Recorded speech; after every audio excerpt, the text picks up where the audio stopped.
special report. Now reporting, David Muir. Good afternoon. We are coming on the air as the nation witnesses an historic moment in Washington, D.C., a first in U.S. history. A former president criminally charged with allegedly working to overturn the results of a presidential election that the special counsel alleges Donald Trump knew he lost. There you see Donald Trump, obviously emerging from his plane. It has just landed at Reagan Airport in Washington. He will now head to appear in federal court for the arraignment to answer for the first time to criminal charges stemming from the special counsel's investigation into attempts to overturn the 2020 election. The former president traveling today from Bedminster to Washington. This was not quite the return to Washington this former president had envisioned for himself. This is Donald Trump's third criminal indictment, but these are the most serious charges that he or any other president has ever faced. The former president's motorcade will now take him from Reagan Airport, right there in Washington, of course, through the streets of the Capitol to the E. Barrett Prettyman U.S. Federal Courthouse. It's just blocks from the White House and the Capitol. ABC News has learned that once he is there, he will be fingerprinted but not photographed or handcuffed, and then he will take the elevator to a second-floor courtroom to be arraigned before a judge. As you all know, we have been reporting here. It was just 2 days ago, late Tuesday, special counsel Jack Smith filed his indictment of the former president, alleging Trump knew he lost his re-election bid but was determined to remain in power, and that he allegedly engaged in a months-long conspiracy of lies and actions to change the outcome of the election. Trump faces 4 felony charges he will answer to today. Count 1, conspiracy to defraud the United States. Count 2, conspiracy to obstruct an official proceeding. Also, obstruction of an attempt to obstruct an official proceeding. And then count 4 right there, conspiracy against rights. Now, this involves denying voters rights to have their votes count, to have the actual results certified there in Washington. Now, the indictment claims that the former president, quote, targeted a bedrock function of the United States federal government, the nation's process of collecting, counting, and certifying the results of the presidential election. The indictment also describes 6 unnamed co-conspirators who, we should point out at this point, are not facing charges, but of course that could all change as we move forward here.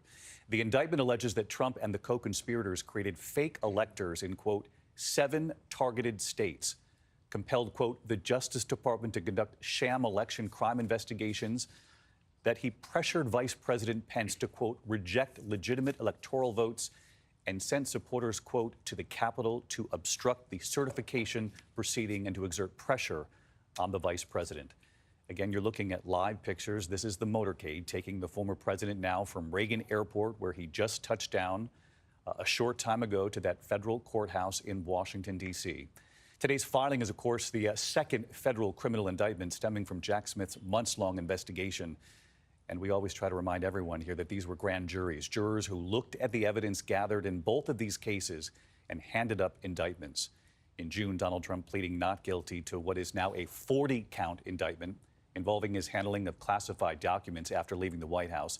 Last week, the special counsel filed what's called a superseding indictment, essentially additional charges, adding 3 more charges against Trump, alleging Trump himself got on the phone, that an aide then secretly traveled to Mar-a-Lago, walked through a tunnel with a flashlight with Mar-a-Lago's property manager to find the surveillance outside the storage room where the classified documents had been placed to erase what was on the server.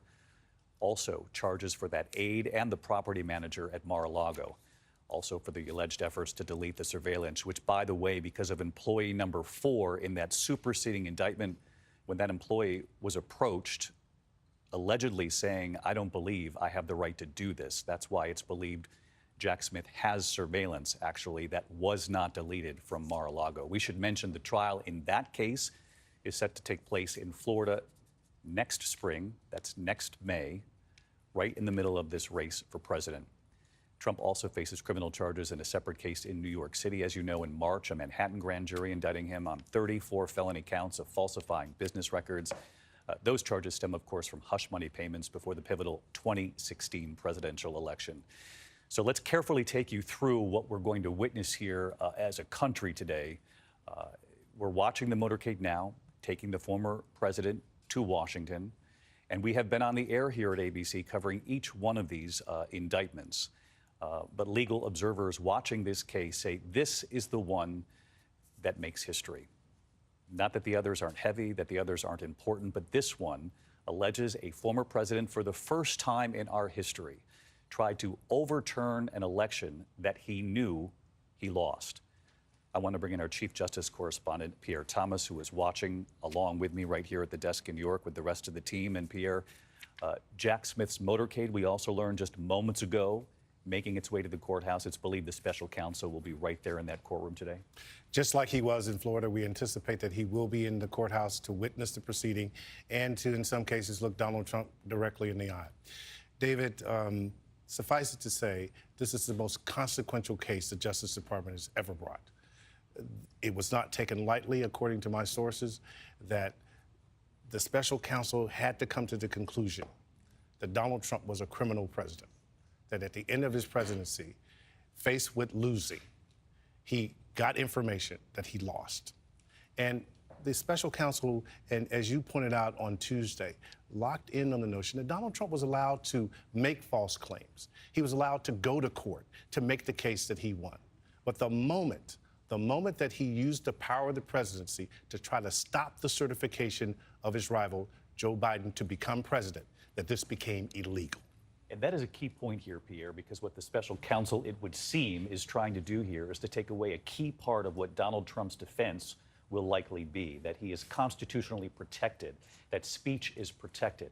What Jack Smith essentially is saying in this speaking indictment is that you're right, your speech is protected. You can even make false claims, but the way you fight it is through lawful means, and he said, which is what the former president did and was unsuccessful repeatedly, and in many of those cases, with Trump-appointed judges. Absolutely. The fact that former President Trump went to court after court and was rebuffed. And the other thing that sources are pointing out, when you read the indictment, the special counsel takes great care to expose the notion that Donald Trump was pursuing the notion of wide-scale fraud in state after state. And in time after time, for example, there's a case in Georgia where 10,000 votes, he said, were put forth by dead people. But in every case, the people in a position to know would tell him, Mr. President, that is incorrect, it's false. So they said he had no reason to suspect that he won. Let's listen to this for a moment from the control room, if we can bring up the audio on this motorcade in Washington. For those of us who have covered Washington and presidencies, we know the familiar sound of the sirens from presidential motorcades, though it's quite surreal to hear it play out in this scenario. Aaron Katersky is at the federal courthouse in Washington as we watch these live pictures of former President Trump's motorcade take him to that courthouse where he will be arraigned just a short time from now. We have just learned that the former president is alone in the motorcade. This is how it played out in South Florida in the classified documents case, and again today. To imagine what must be playing out in his mind as the former president returns to Washington. And again, this courthouse, not far from the White House and actually just steps from the Capitol as well. Aaron, take us through what we expect to play out once the former president arrives.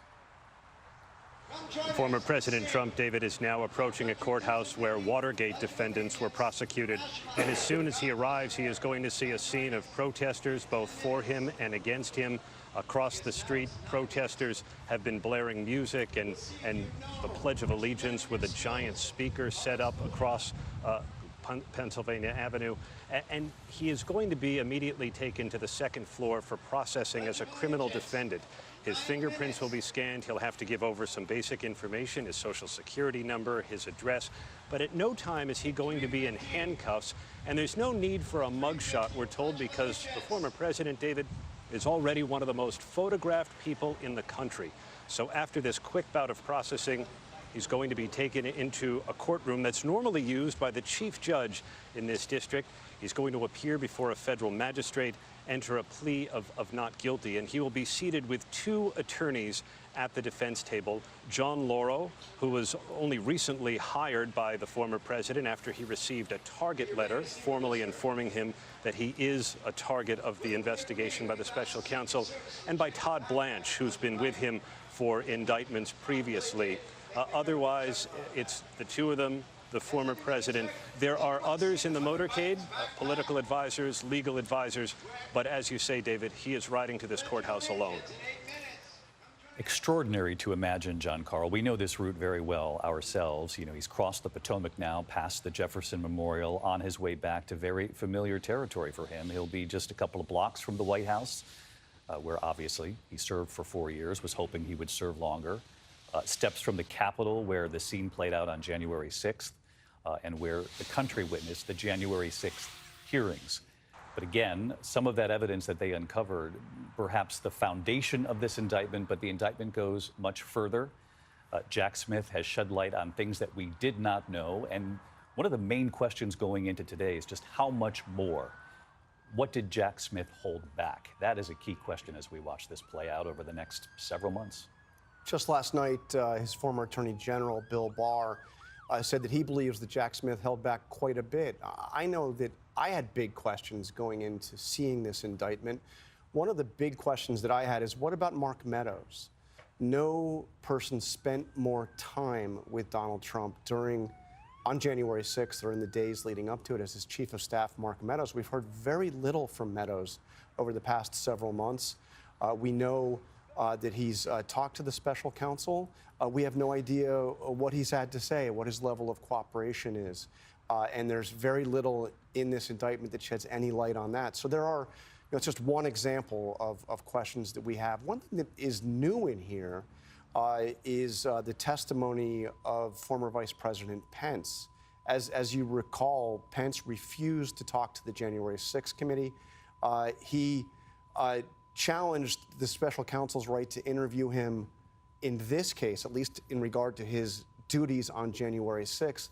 And the special counsel had to fight in court to compel Pence's testimony. So there, we see some very interesting things in this indictment from Mike Pence's testimony, but there's a lot else that we know that he's looked at that we don't see in here. That we have yet to see from Jack Smith. And again, you'd point out that Mike Pence, one of the things in the indictment, of course, the contemporaneous notes from Mike Pence that have been handed over to Jack Smith.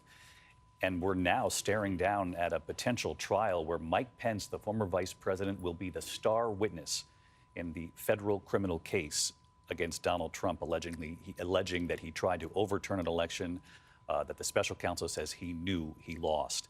As we look at these live pictures, I want to bring in John Santucci, who has covered Donald Trump for us for years as a candidate, then president, now a candidate again.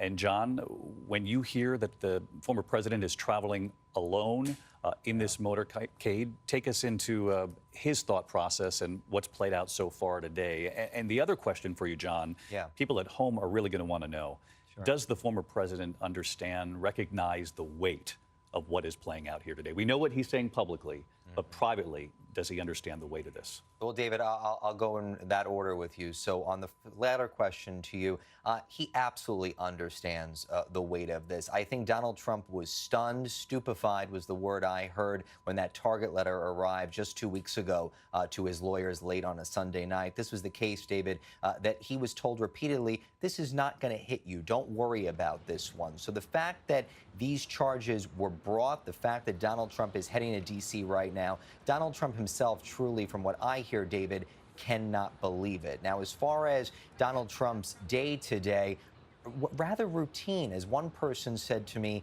we're kind of used to it at this point. Donald Trump waking up this morning in Bedminster, New Jersey, playing a round of golf, getting off the course, doing some campaign calls, because, David, as you and I both know, he is a candidate for 2024, and then getting dressed, getting in that motorcade, and by himself again, David, which as somebody else noted to me, he enjoys that ride by himself. And I said, well, how does that make sense? Donald Trump likes talking to people. And they said, well, for this, you have to understand, it's a little moment of actually reflection for him. He doesn't want to be bothered during these times, which for a guy, as we know, we've all been around Donald Trump, David, for many years now. Donald Trump likes feeding off the people around him. He likes asking people for their opinions. So to think that he's alone right now, yet again, every time we do this, David, we say it's astonishing, but yet again, the word is valid. It is just astonishing.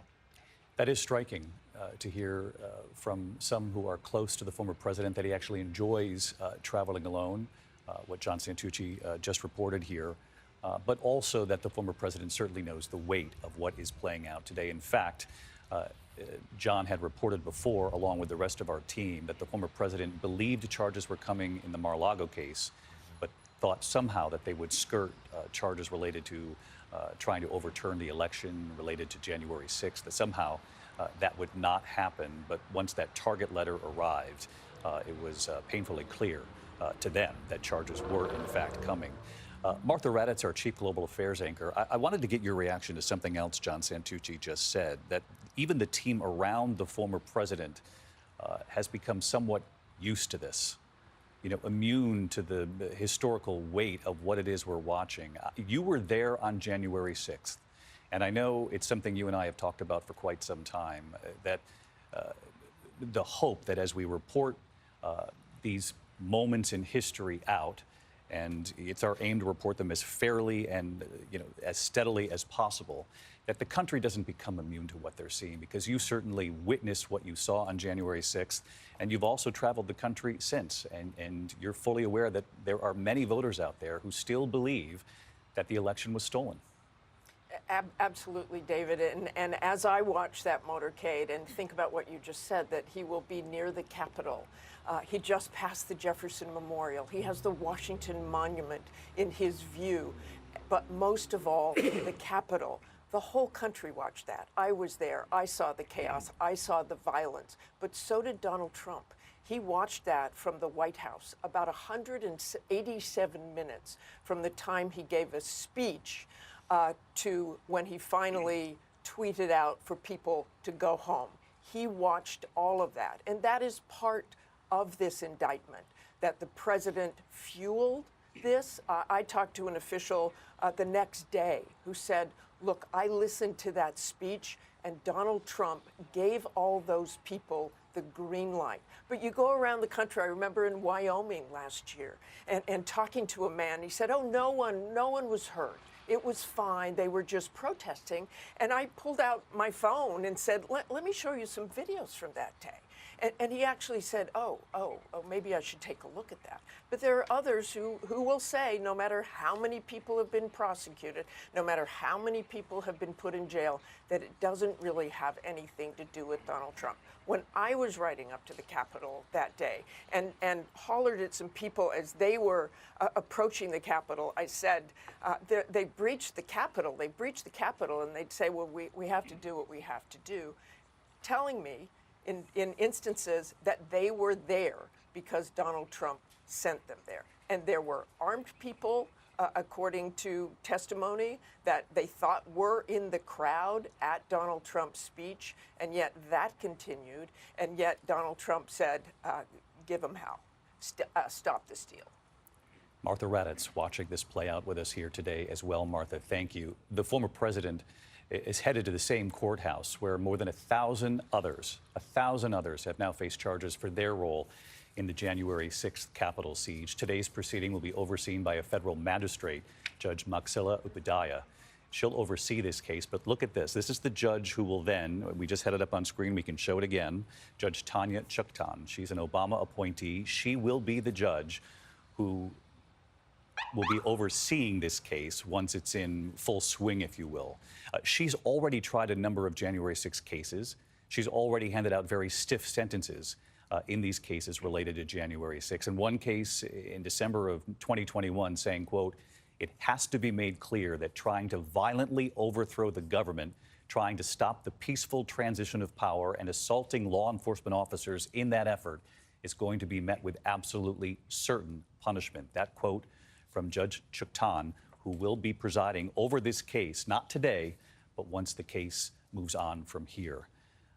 You don't need me to tell you that as we look at these live pictures here today, that all of this is now playing out amid the 2024 presidential election, just as it begins to pick up steam. The former president, by far the leading Republican candidate for his party's nomination, some 37 to 40 points ahead of the closest challenger on the Republican side, Ron DeSantis. He also is being challenged by who I mentioned will be the star witness in this case, if this goes to trial, Mike Pence, his former vice president, who just today is now selling merchandise based off of what was in the indictment. And I believe the control room has an image of this, but T-shirts and hats that say too honest. In that indictment, the president is quoted, the former President Donald Trump, saying to Mike Pence, leading up to the certification, that Mike, you are too honest. And Mary Bruce, who is our chief White House correspondent, covering the race for president, we saw that moment with Mike Pence being pressed by voters for his role, not supporting him, but instead questioning him, saying, because of what you did that day, we have Joe Biden.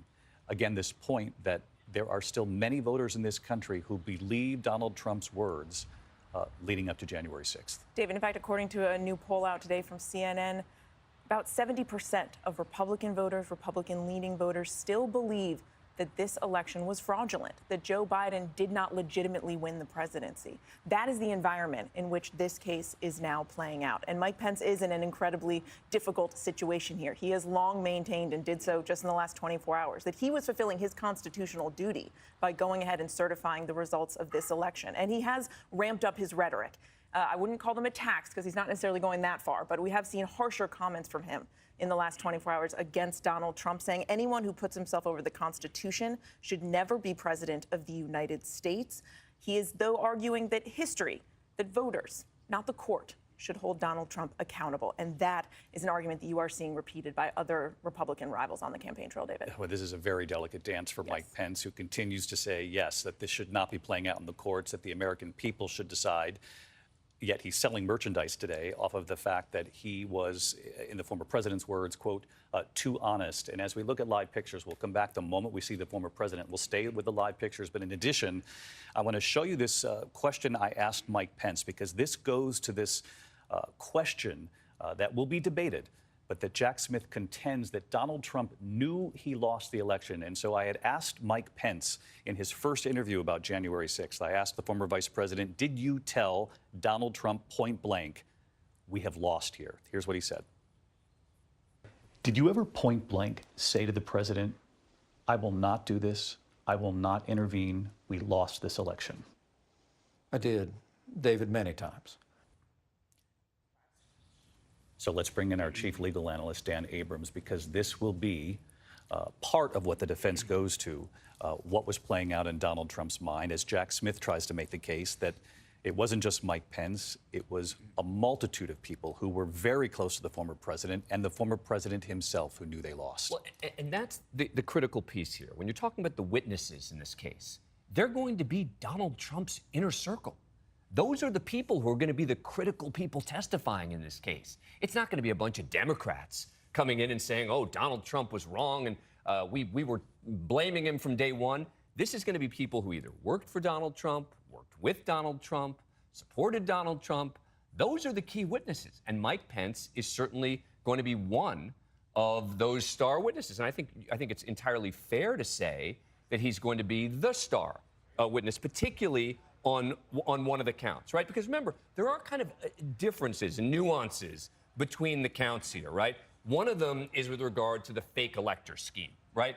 And Mike Pence will be a little less important with regard to that one. He's more important with the effort to try to stop the election from being certified on January 6th.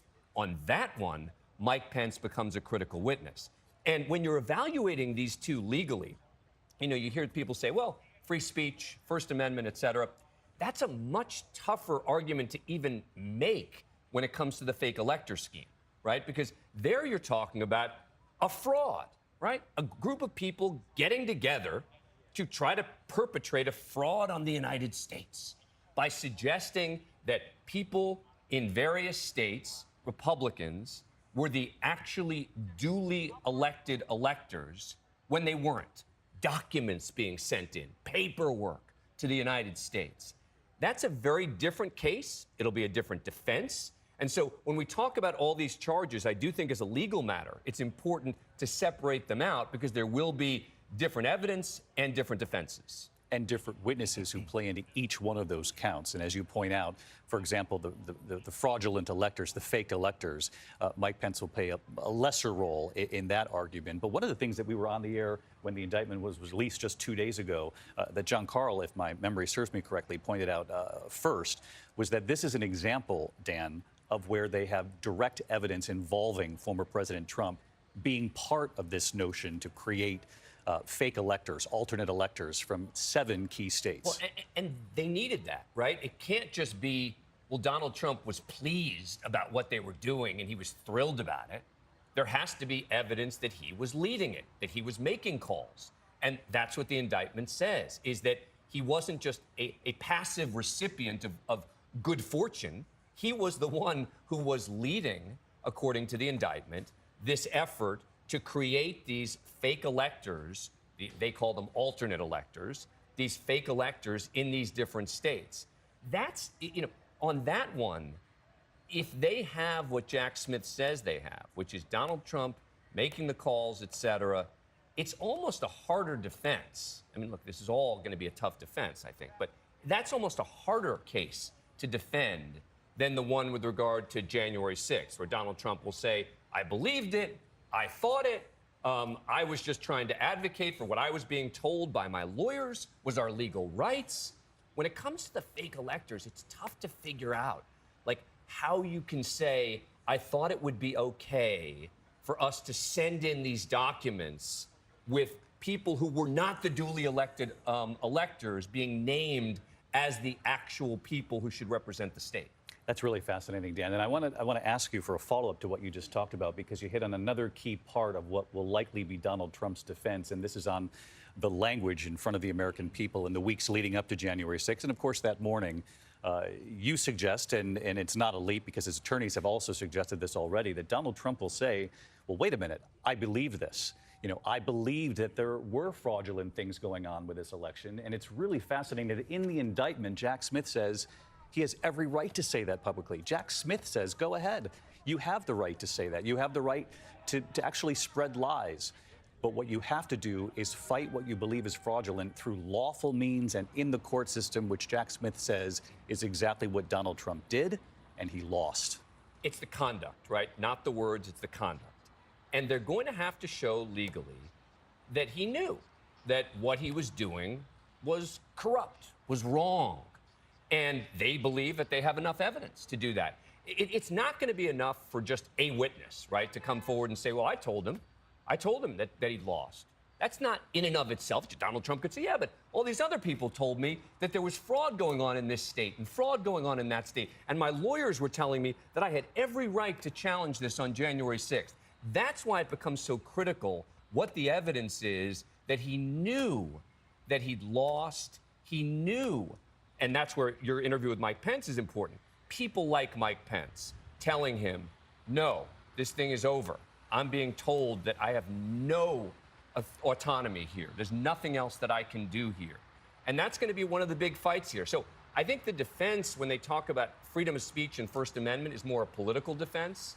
I think the legal defense is more, this is what was going on in Donald Trump's head. He was accepting the counsel he was getting from his lawyers. He was accepting other people's accounts of what was happening, and that's why he did what he did. And the legal defense is what matters here. Yes, moving forward. But his lawyers are citing this First Amendment. I'm just saying it's not. It's a little bit of a frivolous argument to suggest that, oh, it's freedom of speech. I mean, this is what Bill Barr, his attorney general, said last night, and he's right, which is any fraud involves words, right? Just because you use words to commit a crime, it doesn't mean, oh, it's all protected by the First Amendment.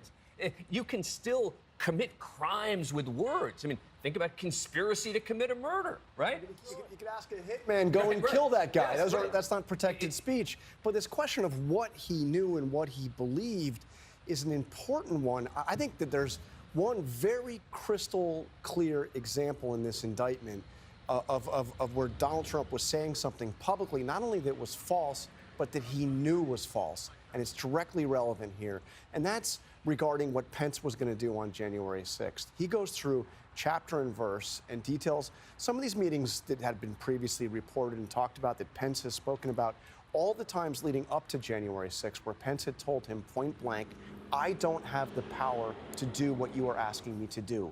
You are asking me to single-handedly overturn the presidential election during what is only a ceremonial role in this proceeding. And Pence told him over and over and over again that he couldn't do it. And after one particularly contentious meeting on January 5th, where Pence said, I can't do it. The day before, saying, I will not halt the certification. Yes, I will not do it. Donald Trump puts out a statement, and Smith cites it here, puts out a statement that we all saw that night where Donald Trump said, the vice president and I are in total agreement that the vice president has the power to act. And that is not what was going on, and Trump knew it was not what was going on. And of course, so you can't say he believed it, because he didn't. He knew that it was false. And the key person, the other part of that conversation, is Mike Pence, who also shared that moment with me, fully aware of what he said to his boss on that day, which is what he had been saying, as you just pointed out, John, for weeks, which is, I will not stand in the way of the certification of this election. You're looking at a moment from the indictment there, but again, these are live pictures in Washington, D.C. as we are on the air today. We know that the former president is now inside that federal courthouse. Aaron Katersky is standing by outside the courthouse. Catherine Falders, our senior reporter with our investigative unit, is inside the courthouse. The moment she emerges with color from inside, we will go to her. In the meantime, Aaron, what's the belief right now as to what's playing out? The former president's motorcade went underground into a parking garage, David, so we did not physically see him enter, but we know he's in the courthouse, and his first stop is to the U.S. Marshals for processing as a criminal defendant, a process that he's familiar with because he's done it twice before in 2 other courthouses, fingerprint scanning, turning over some personal information, and then he'll be brought to a second-floor courtroom for an arraignment. Outside, and the former president may have seen this on his way to court, there are supporters and detractors of the former president gathered, including someone you may be able to hear shouting into a microphone dressed in a Revolutionary War costume. He has been singing and shouting for the last 20 or 30 minutes or so. And there are people waving flags. There's an inflatable Trump balloon. There are impersonators, a man wearing a jail costume that we also saw when the former president was arraigned in Miami federal court. And so with each of these, there is a bit of a carnival atmosphere. But I think this one, David, is a bit more subdued, and that may be due to the location. The federal courthouse here is within sight of the United States Capitol, so as the former president's motorcade pulled in, he's very much returning to the scene of the crime. It's quite a juxtaposition, Aaron, when you talk about the calmness, the relatively, laid-back nature of those who have gathered there today, when you think about that being the very route that some of those on January 6th took to get to the Capitol, which is just steps from where you're standing, Aaron.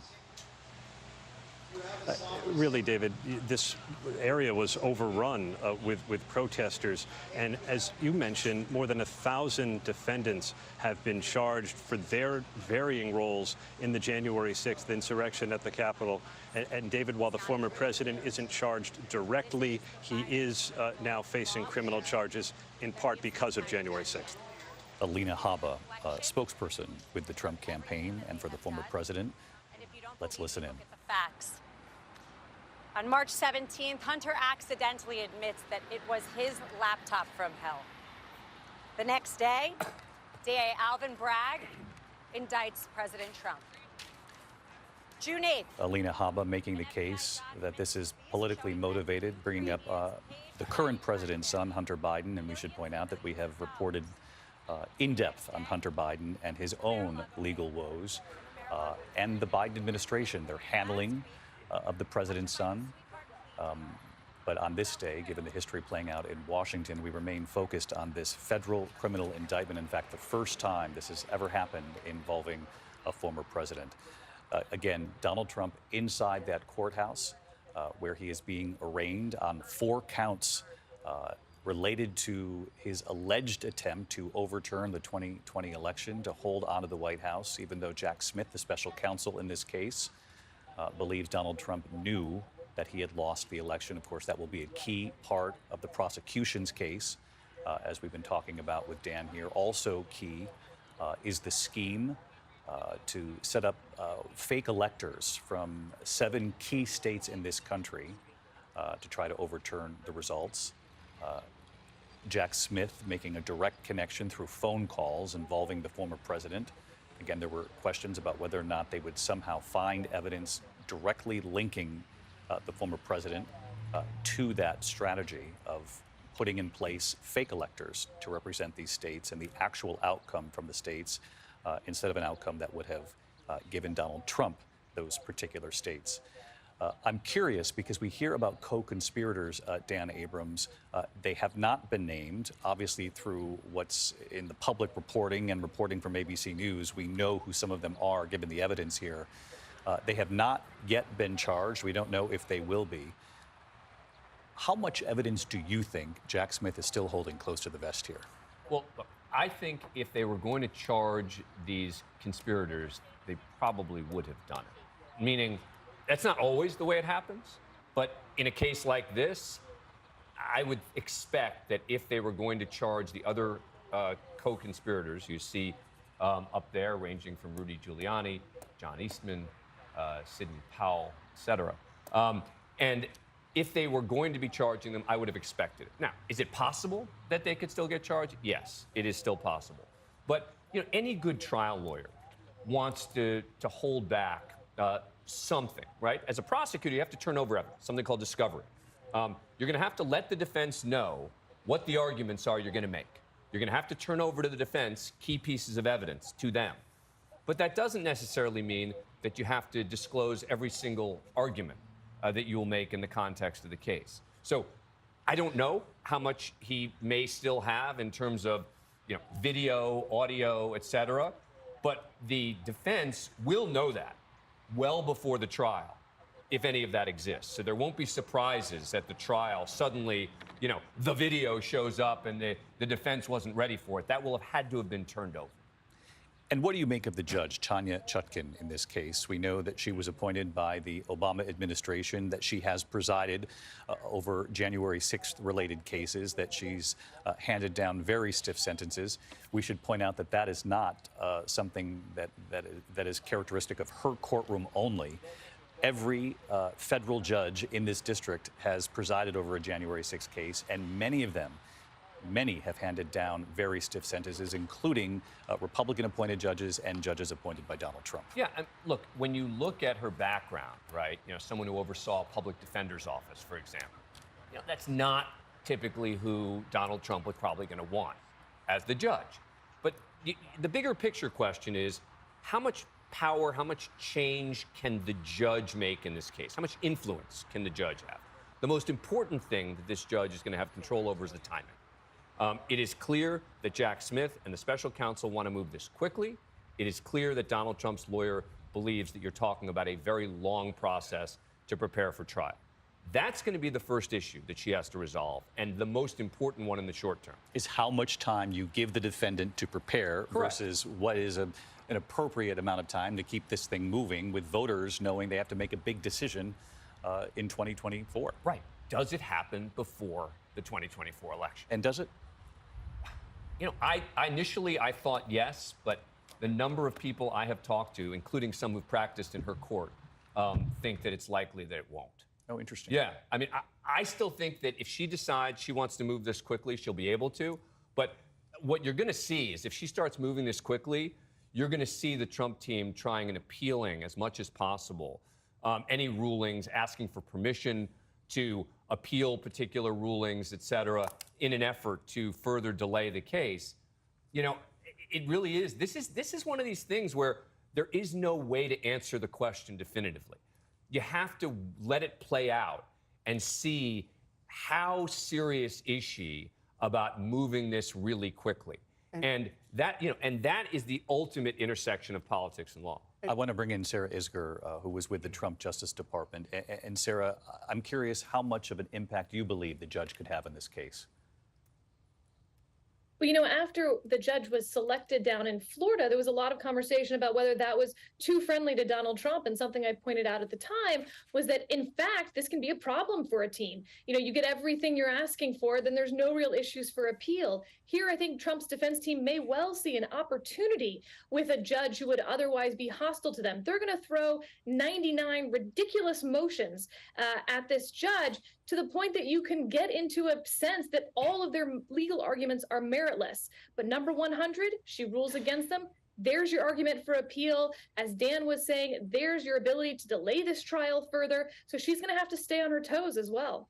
And Sarah, you're an observer, obviously, of the justice system, having worked in the Trump administration, the Bush administration before that. It's important to point out, as we did just moments ago, that all of the judges in this district have presided over January 6 related cases here. Absolutely. And, this judge, I think, has overseen 58 such trials. While Donald Trump has not been indicted for the violence related to January 6th, the insurrection at the Capitol, like those defendants have, these judges are all intimately familiar with what happened that day from a legal standpoint as well. So in some sense, that's already baked into Donald Trump's trial, regardless of what the prosecution actually is charged here. And Asha Rangappa, former associate dean of Yale Law School, a legal professor, will be checking in with her a bit later for her perspective, because the question for so long has been, would it be simply the people who showed up and marched on the Capitol at the request of their former president, who was standing before them and saying, we must, in so many words, take back our country?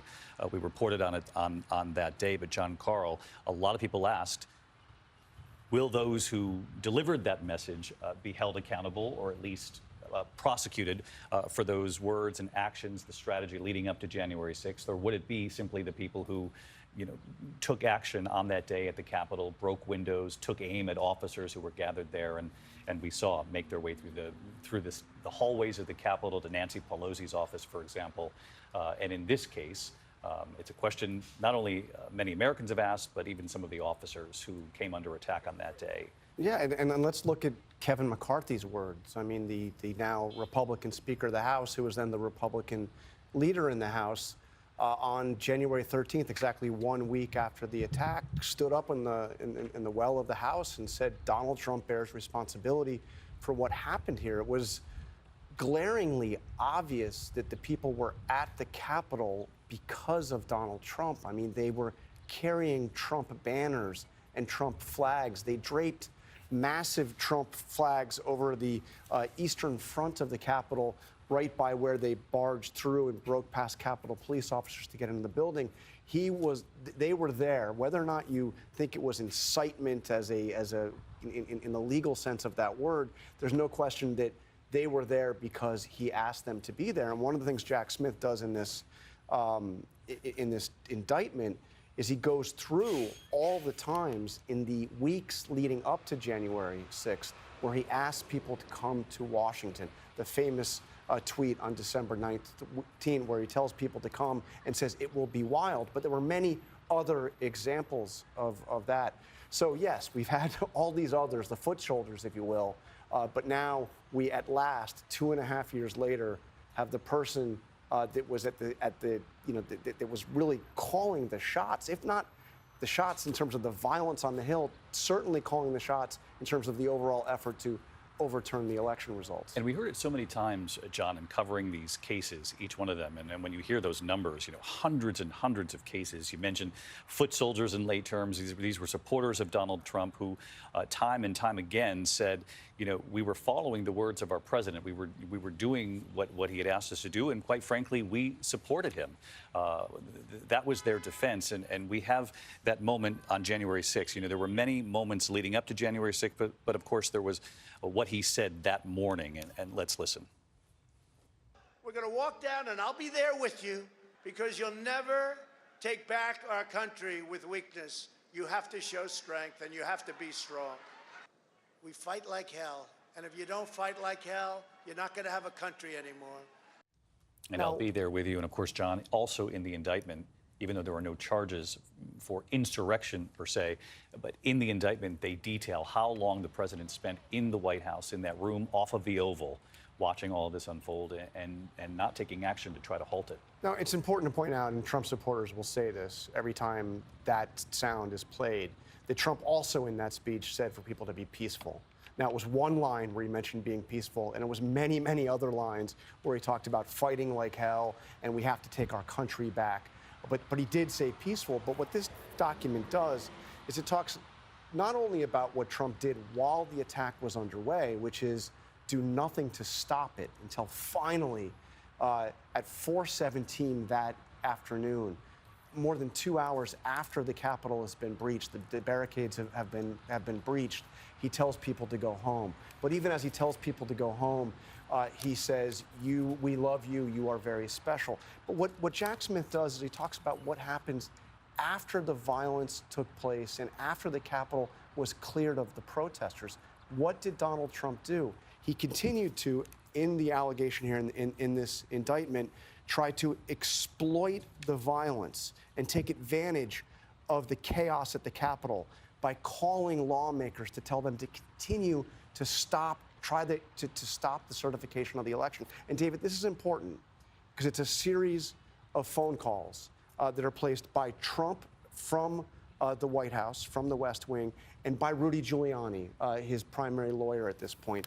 And it talks about at 6 p.m. Remember, the Capitol is cleared by now. He tries to reach out to 2 United States senators. And then from 6:59 to 7:18, again, the Capitol has been cleared. They haven't started they haven't started the certification process again yet. But co-conspirator number 1, that's Rudy Giuliani, places calls to 5 United States senators and 1 U.S. representative. And it goes through and talks about what was said on those calls.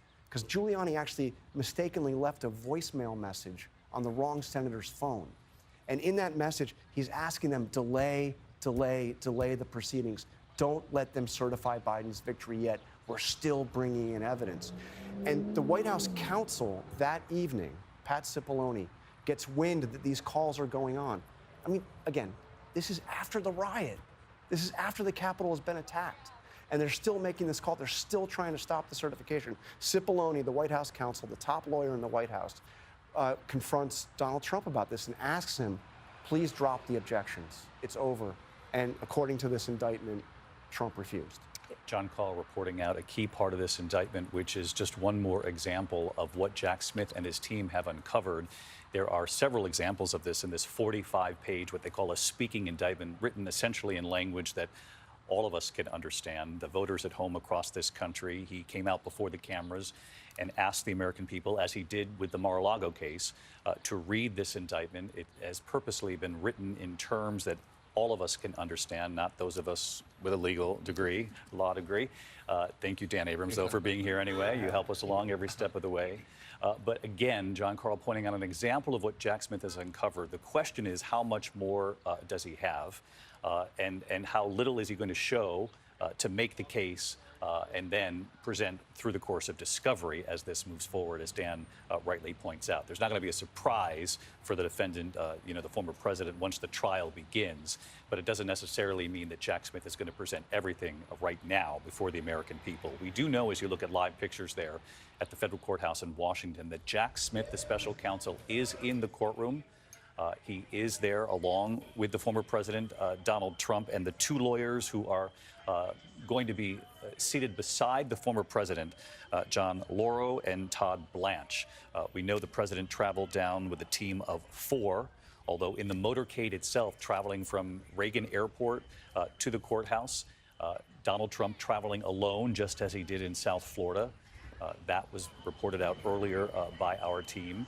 John Santucci actually reporting out that that is the way the former president prefers to do this in these moments. And now there have been a number of them, which is another thing to sort of take into account as we witness what's playing out on this day. There you see it on the screen there. Obviously, Jack Smith, the special counsel in this case, from upstate New York, went to SUNY Oneonta here in New York before going to Harvard Law. We know his legal background, tried war crimes at The Hague before being appointed by Merrick Garland, the Attorney General. And we know that that appointment came amid the talk that Donald Trump was going to be running for office again, running for the office of the presidency again. And that's when the Attorney General came out publicly and said, we need to distance this Justice Department from this investigation. We are naming a special counsel.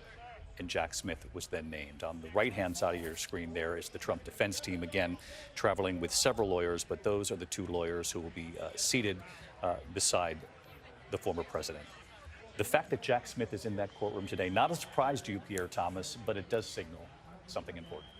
2 things. Again, he wants to emphasize to the president, former president of the United States, I'm the one who did this, and I'm going to prosecute you fully before a jury. Secondly, it's a sign of support to his staff that I believe in what you've done. I believe in the work of the FBI. I'm here to say we stand by the case. We're confident in our case. You do that, it's rare for someone of his level to be in the courtroom at this stage. The other thing, David, that I was struck by as we've been watching this unfold, a source said to me, when you think about this indictment, you have to think about two things. Number one, what happens if things unfolded the way former President Trump wanted them to? What happens if Mike Pence says, I will not certify the election? What happens if the fake electors are allowed to form and be counted? The source said the country would have been paralyzed. Paralyzed. Imagine day after day with Pence not certifying and the country in limbo. And the source said Jack Smith and the team focused on that as well, that if this had unfolded the way Donald Trump wanted to unfold, the country would have been perhaps in chaos. And the other thing is, a few moments before we went to air, I took the opportunity to give a call to Harry Dunn, one of the officers who was injured, not injured, but injured psychologically by that day.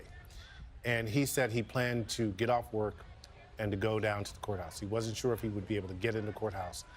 And David, I was struck by the fact that this man is still living with the images of that day, the fighting that he took part in, being called the N-word multiple times that day, the tear gas that he described, asking the question, is this America?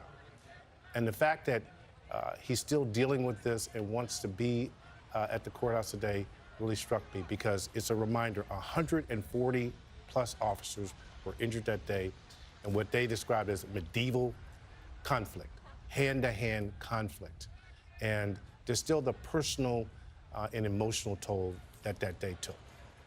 We have just learned that the former president, Donald Trump, is now in the courtroom. We know Jack Smith, the special counsel, in that courtroom as well. We know that 2 attorneys have joined the former president at the defendant's table. And John Santucci, you have been reporting from sources very close to Donald Trump what this former president and this legal team is most nervous about. Yeah, David, the biggest thing for Team Trump right now is the indictment and the unnamed co-conspirators, the 6 of them. So, David, like us, like we've been reporting out, trying to figure out who it is, Donald Trump's team right now has been doing the same thing for the last several days over at Bedminster. They've been trying to piece together who the other individuals are. And as one source said to me, the thing, honestly, right now, God forbid one of them is another Michael Cohen. And what I mean by that, David, is Michael Cohen, as we all famously know, was Donald Trump's fixer. Anything that Donald Trump needed taken care of, Michael Cohen proudly say, put me in. I think he once described himself as Donald Trump's pit bull.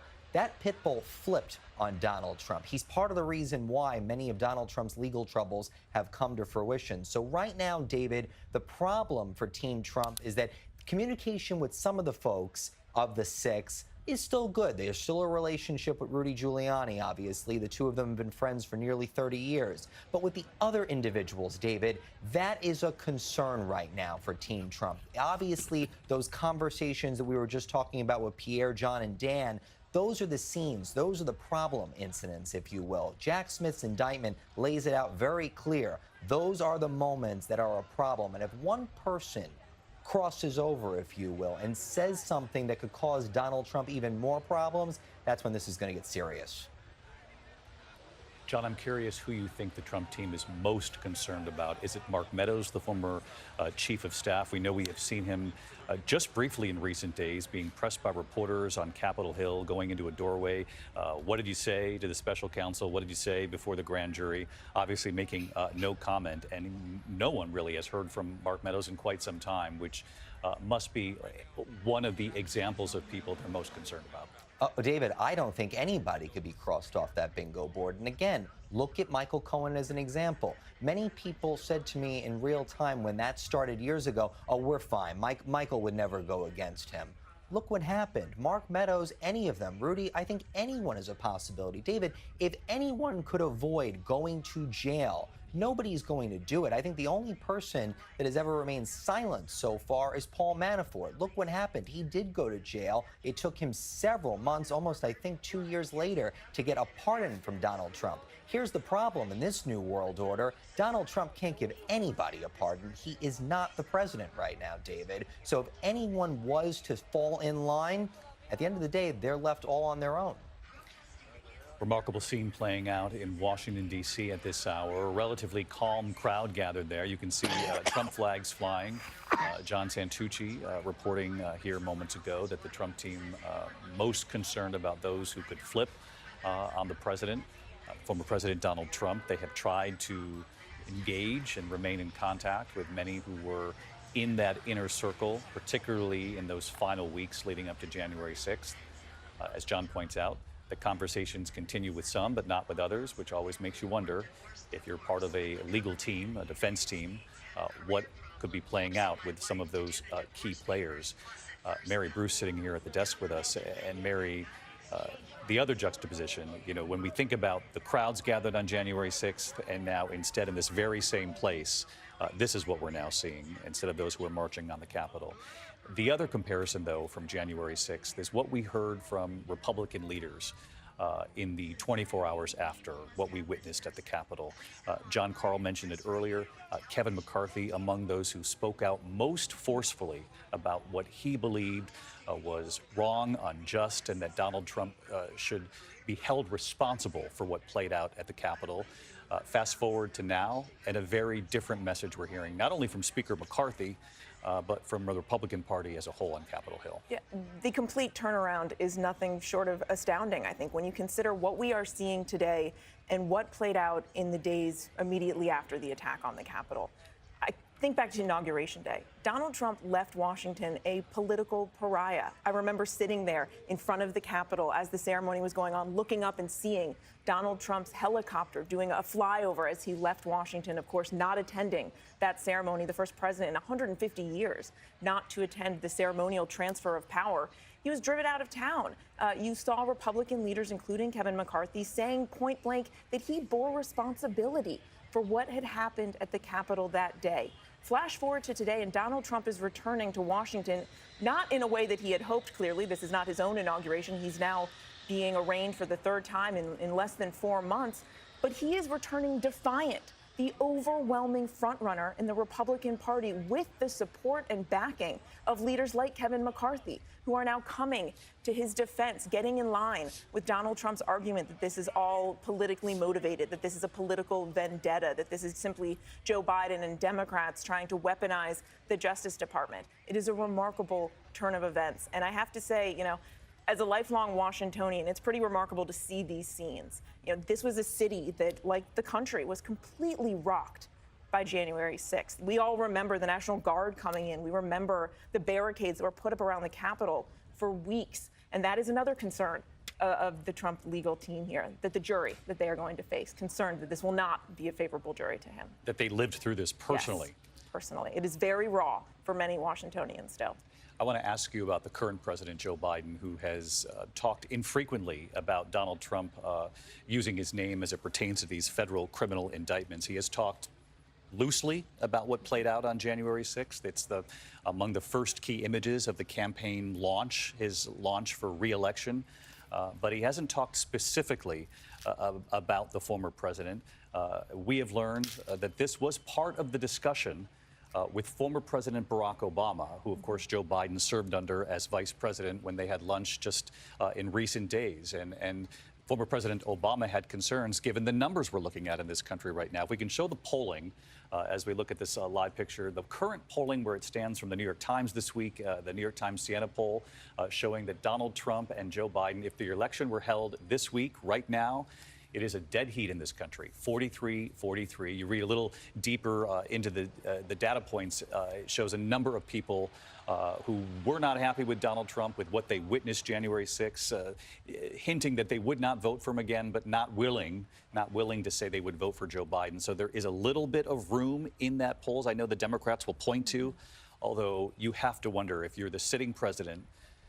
This is the third indictment of Donald Trump. You have the images of January 6th, and you're still in a dead heat 43, and this is why the former President Barack Obama is so concerned.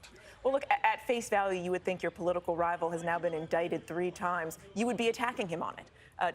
Joe Biden isn't doing that. He is staying far away from all of this because he is well aware that Donald Trump is campaigning off of all of this. And Joe Biden doesn't want to say anything that would fuel Trump's argument that this is somehow politically motivated. So instead, the White House stresses over and over again the independence of this Justice Department. But there are clearly concerns. And Barack Obama, in a lunch recently, reportedly said to the president, that he is concerned about Trump's political dominance. That's not to say that he's concerned about Joe Biden's ability here in this campaign, but that he is concerned about how Donald Trump continues to just soar in the polls. And those numbers, 43%, that is a very close, very concerning matchup, I think, for a lot of Democrats. So Barack Obama is offering all that he can to help and assist in this campaign. He, of course, is one of the most popular superstars the Democratic Party has. To get him out there and help Joe Biden is something that I think the Biden campaign, of course, would welcome. But a lot of people are wondering, how long is Joe Biden going to wait before he goes ahead and attacks Donald Trump on this? And of course, while he hasn't gone after Donald Trump on this, he certainly has been very clear about what he thinks about Trump's role in January 6th. The attacks on January 6th playing a prominent role in his re-election campaign. Joe Biden is once again arguing that this election is about a battle for the soul of this country. And the fact that January 6th is now going to be a dominant topic of conversation because of the way that this case is going to play out, I think is something that will, Joe Biden certainly hopes will help him going forward. A moving strategy day to day, I'm sure, within the White House and within the Biden campaign, how much to say and when to say it. But very interesting to hear that he had lunch with former President Barack Obama, who suggested that at some point here you might have to engage. Mary Bruce, thanks for the reporting on that. You're looking at live pictures again of the federal courthouse in Washington. We understand that the proceeding is underway. Donald Trump now sitting at the defense table in the middle of his attorneys, Todd Blanche and John Lauro. Jack Smith also in that room. Our reporters inside the courtroom reporting that Jack Smith could be seen looking across the room to the defendant, obviously the former president, Donald Trump, while Trump was seen whispering with one of his attorneys, Todd Blanche. We're told that the former president's hands clasped at the table, and we have been reminded in these scenarios of the public version of Donald Trump and what you would expect. Sort of the bravado, the political talking points, the signals of strength publicly, and then when you look at those images from inside the courtroom, although we don't have live cameras, though we'll get sketches afterward. But when we have seen inside the courtroom John Santucci, that is a much different version of Donald Trump, and someone who you can see generally in their facial expressions and their body language that they understand the weight of what is playing out. Absolutely, David, and we're learning in real time just from our folks that are able to watch that feed. Alex Mallon and Mike Levine putting out reporting to our team right now saying that Trump has looked around a little bit, has talked to his attorneys, but has been rather silent, reserved. And David, unfortunately with federal court, there are no cameras in court, as we know, but we have seen that image before of Donald Trump at a defense table. We saw it at Manhattan, that one still image of Donald Trump there, rather quiet, rather reserved. A Donald Trump, David, quite frankly, that most people never get to see. But regardless, in all 3 incidents, and from our team's reporting that can see inside federal court right now, that Donald Trump, the Donald Trump that is sitting there, taking it all in, it all weighing on him, a silent Donald Trump. That is the Donald Trump that is the courtroom guy. John Santucci describing what we have seen from the former president before, although we have yet to hear the full readout of his demeanor inside this courtroom, though we just heard from John and from our team reporting in that he is flanked by an attorney on each side, that he is looking around the courtroom somewhat. Jack Smith with his eyes trained on the defendant. Jack Smith, of course, the special counsel. The former president, before reaching that courtroom, was processed. That obviously means fingerprints were taken in this case. Had to give over personal information. No mugshot, no handcuffs. Neither were expected. Obviously, we're dealing with one of the most recognizable people in the world, and this has played out before. Sadly, in South Florida as well, and a very similar scene there. No mugshot, no handcuffs, because it was simply not necessary. I want to bring in Martha Raddatz in Washington, watching this play out with us as well. And Martha, just to pick up on this discussion with Mary Bruce a moment ago, and the absolute reversal of what we saw from Republican leaders in the hours after January 6th and what we're hearing from them now, and take that a step further to the Republican candidates who would like to beat Donald Trump for the Republican nomination. The very delicate dance that we were talking about earlier that they're playing on the campaign trail, some that have actually said, we will pardon the president. And that, of course, includes Donald Trump. If Donald Trump becomes president, and you just saw those poll numbers, he has said he will give a full pardon to a large portion of the January 6th rioters and an apology from the government. These are the people who stormed the Capitol, who broke windows, who beat up police officers, who were chanting, "Hang Mike Pence." Donald Trump says he will pardon them. In fact, that is part of his campaign. He goes out on the campaign trail and they run a video. And in that video is what is called the J6 Choir. The J6 Choir is 20 men who are in prison right now for January 6th, singing the national anthem. Donald Trump is portraying them as political prisoners. And again, if he becomes president, he said he will pardon a large portion of them, David. Some of this mirrors, it seems, some of the stories you've covered around the world, Martha, when you travel as our foreign correspondent as well.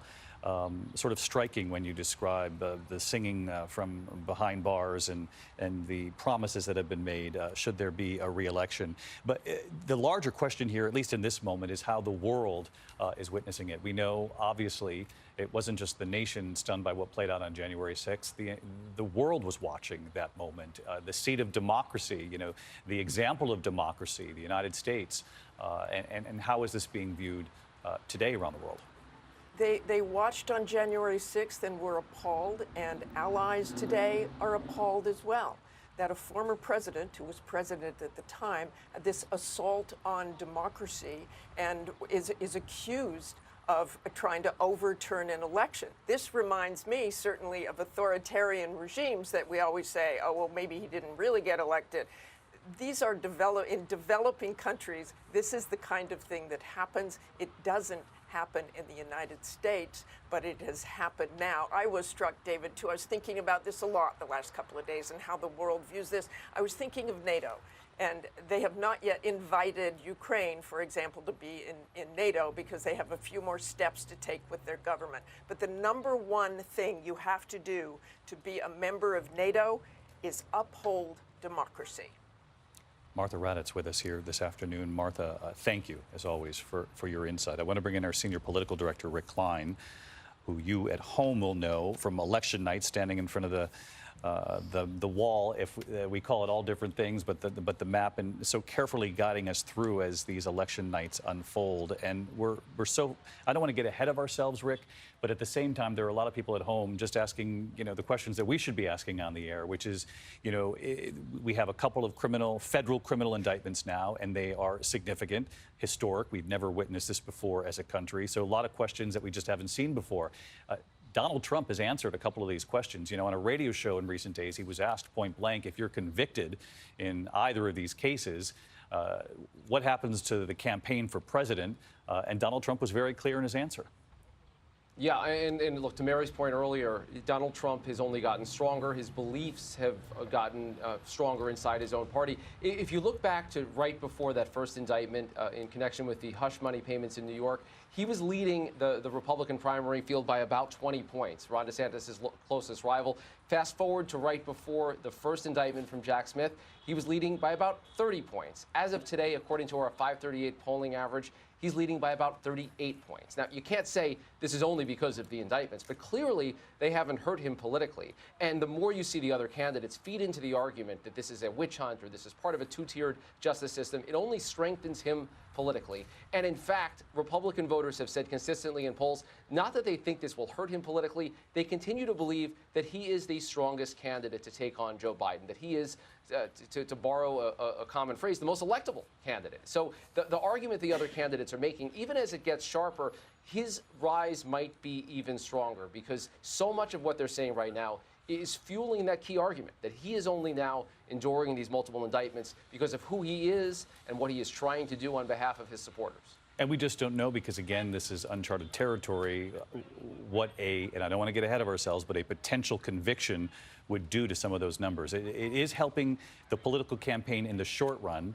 We just don't know what it would mean down the line, given we don't know how either of these cases will proceed. I did want to ask you, though, you mentioned 37, 38 points ahead of Ron DeSantis, who is the closest candidate behind Donald Trump. Historically speaking, Rick, has anyone ever made up that ground?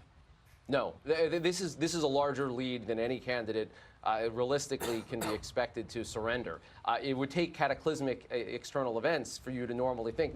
Now maybe we see that, maybe a conviction, or maybe kind of the accumulated weight. What a number of campaigns have told me is that they're banking now on Trump fatigue. But that's essentially hope. That's not a real strategy. They're hoping that those Trump voters are going to tire of him, worry about the baggage, and then look to park their support somewhere else. That isn't really a fully formed campaign strategy, and that's the problem with so many of these candidates. It's also what makes Mike Pence a little bit interesting in this moment. As we reported a little bit earlier, he's gotten much sharper in his critique of Donald Trump in the last couple of days after the indictment came out, now saying flatly that anyone who's engaged in the kind of conduct that's alleged in this indictment should never be president.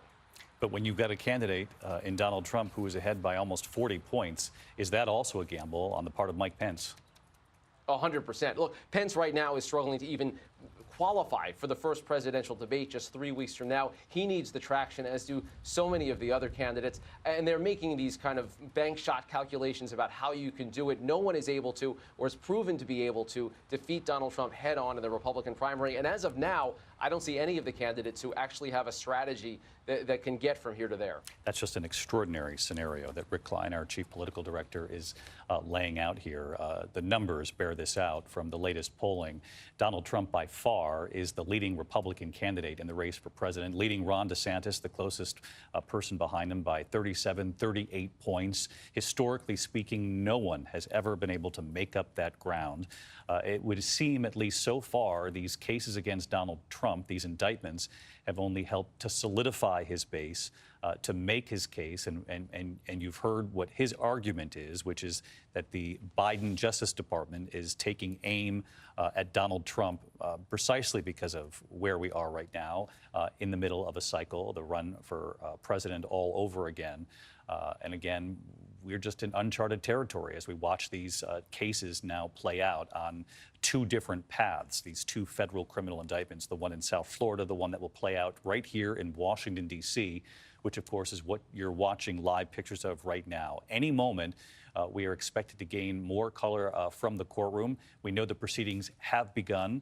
Donald Trump has been processed in Washington, just a couple of blocks from the White House, also just a couple of blocks from Capitol Hill. His return to Washington, obviously not the kind of return that he was hoping for today in making this trip from Bedminster to Reagan Airport in Washington, then the motorcade driving him alone on the way across the Potomac, past the Jefferson Memorial, past so many of those monuments that were a temporary home to Donald Trump for 4 years, as he made his way to this federal courthouse today to answer an indictment, the kind of which we have never seen here in this country before. A former president being accused of trying to overturn an election that he knew he had lost to try to hold on to the White House. I want to bring in Aaron Katersky reporting out more color from inside that courtroom as we get bits and pieces from our reporters who are inside. What have you learned, Aaron? David, former President Trump is seated at the defense table, flanked on either side by his attorneys, John Lauro and Todd Blanche. He's been seen conferring mainly with Blanche, shuffling papers, but there was a moment, and it only lasted a few seconds, but it was unmistakable when former President Trump appeared to look straight at Special Prosecutor Jack Smith. The last time they were in the room together was June 13th in Miami federal court after the indictment had been handed up in connection with the classified documents case. During that appearance, it didn't appear that the two men locked eyes. Here, Smith has been seen staring at Trump, and at a different point, Trump has been seen staring at Smith with his hands kind of clenched at the defense table. And it was a moment that clearly shows how perhaps angry the former president is with this particular indictment and the special prosecutor who has brought it, who he is accused of trying to undermine the election by specifically prosecuting the Republican frontrunner. This proceeding in court is still waiting for the appearance of the federal magistrate who will hear Trump's plea of not guilty. Maxila Upadhyay is not the judge who is ultimately going to hear the case. A federal magistrate, they're appointed by other judges. They're not subject to political appointments, and they handle mainly ministerial duties. After this, we expect the judge, Tanya Chutkin, the district judge, to take over the case. Someone, David, you've pointed out, has heard a number of January 6th cases and who has ruled against former President Trump in the past in a case involving the January 6th Congressional Committee when Trump tried to withhold documents. She ruled against him, writing, "Presidents are not kings." David? The moment you learn more, Aaron, raise your hand. We'll come right back to you for any kind of reporting from inside that courtroom. I want to bring in Asha Rangappa, Associate Dean, former Dean at Yale Law School, current law professor, former FBI Special Agent. Asha, always great to have you with us. And I wanted to ask you, how difficult a case will this be to prosecute on the part of Jack Smith? And then on the flip side, how difficult will it be to defend the former president? Well, based on the evidence that's in the indictment, I think that he's got plenty of witnesses and documentary evidence at his disposal. And we have to remember that unlike the Mar-a-Lago case, this won't encounter the same kind of procedural hurdles because it doesn't involve things like classified documents. So I think that he has the potential to move forward on this. And I think this one is the most important indictment that we have seen so far. Remember that the Manhattan one is from before Trump became president. The Mar-a-Lago case is after he left office. This is especially significant because this concerns his actions when he was president of the United States. He was using the levers of power to try to weaponize the people under him, the Department of Justice, the military. It's an abuse of power. And I think in many ways it has a through line from impeachment to now. Because you'll remember that many of those Republicans who refused to vote to convict him said that the criminal justice system is the right venue for this, and here we are. And this is an important historical record for whoever occupies the Oval Office moving forward. Asha, stick with me here. We know the judge has just entered the courtroom. All rise could be heard. Proceedings expected to begin at any moment. This is about 20 minutes now after the former President Donald Trump arrived in that courtroom. Again, the judge is now in the courtroom. Asha, I want to bring this back to you. You just laid out a scenario by which Jack Smith could try to move very quickly to prosecute. That again, this doesn't involve, you know, boxes and boxes of classified documents like Mar-a-Lago, which could get delayed in the discovery process and in motions to the judge. This case is clearer cut. Now, having said that, what do you think would be the former president's defense, and how difficult will it be to defend him? I think that it looks like from his public statements, he is testing out a few different defenses. There's the advice of counsel defense, that he was just relying on the advice of his lawyers.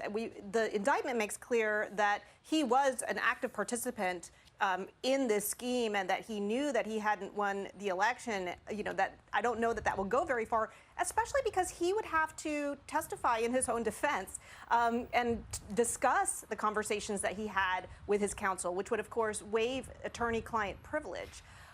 The other defense that he seems to be floating is that he truly believed that he had won the election. And again, this is really a non-starter for the kinds of charges that are here, because what is being criminalized is not the lying, it's the use of illegal means and intimidation to overturn the election. The analogy here would be, you know, if you believe that your bank account, you know, contains $10,000 more than it actually does, you can use all kinds of means. You can talk to the manager, you can take them to court. You can't go with a gun to the bank and rob it just because you think that you should have more money. And so I think these defenses are going to not get very far. It will be very difficult for him, I think, to defend against these charges, especially if many of these co-conspirators end up cooperating with the special counsel. And again, Asha, that goes back to the point that Jack Smith spelled out that the former president had every right to speak publicly, to even talk about, to share falsehoods if that's what he wished. But that the way to argue this is through lawful means. Jack Smith said he did a number of different ways, and in many cases in front of Trump-appointed judges. More than 60 cases we've reported out back during and right after the 2020 election.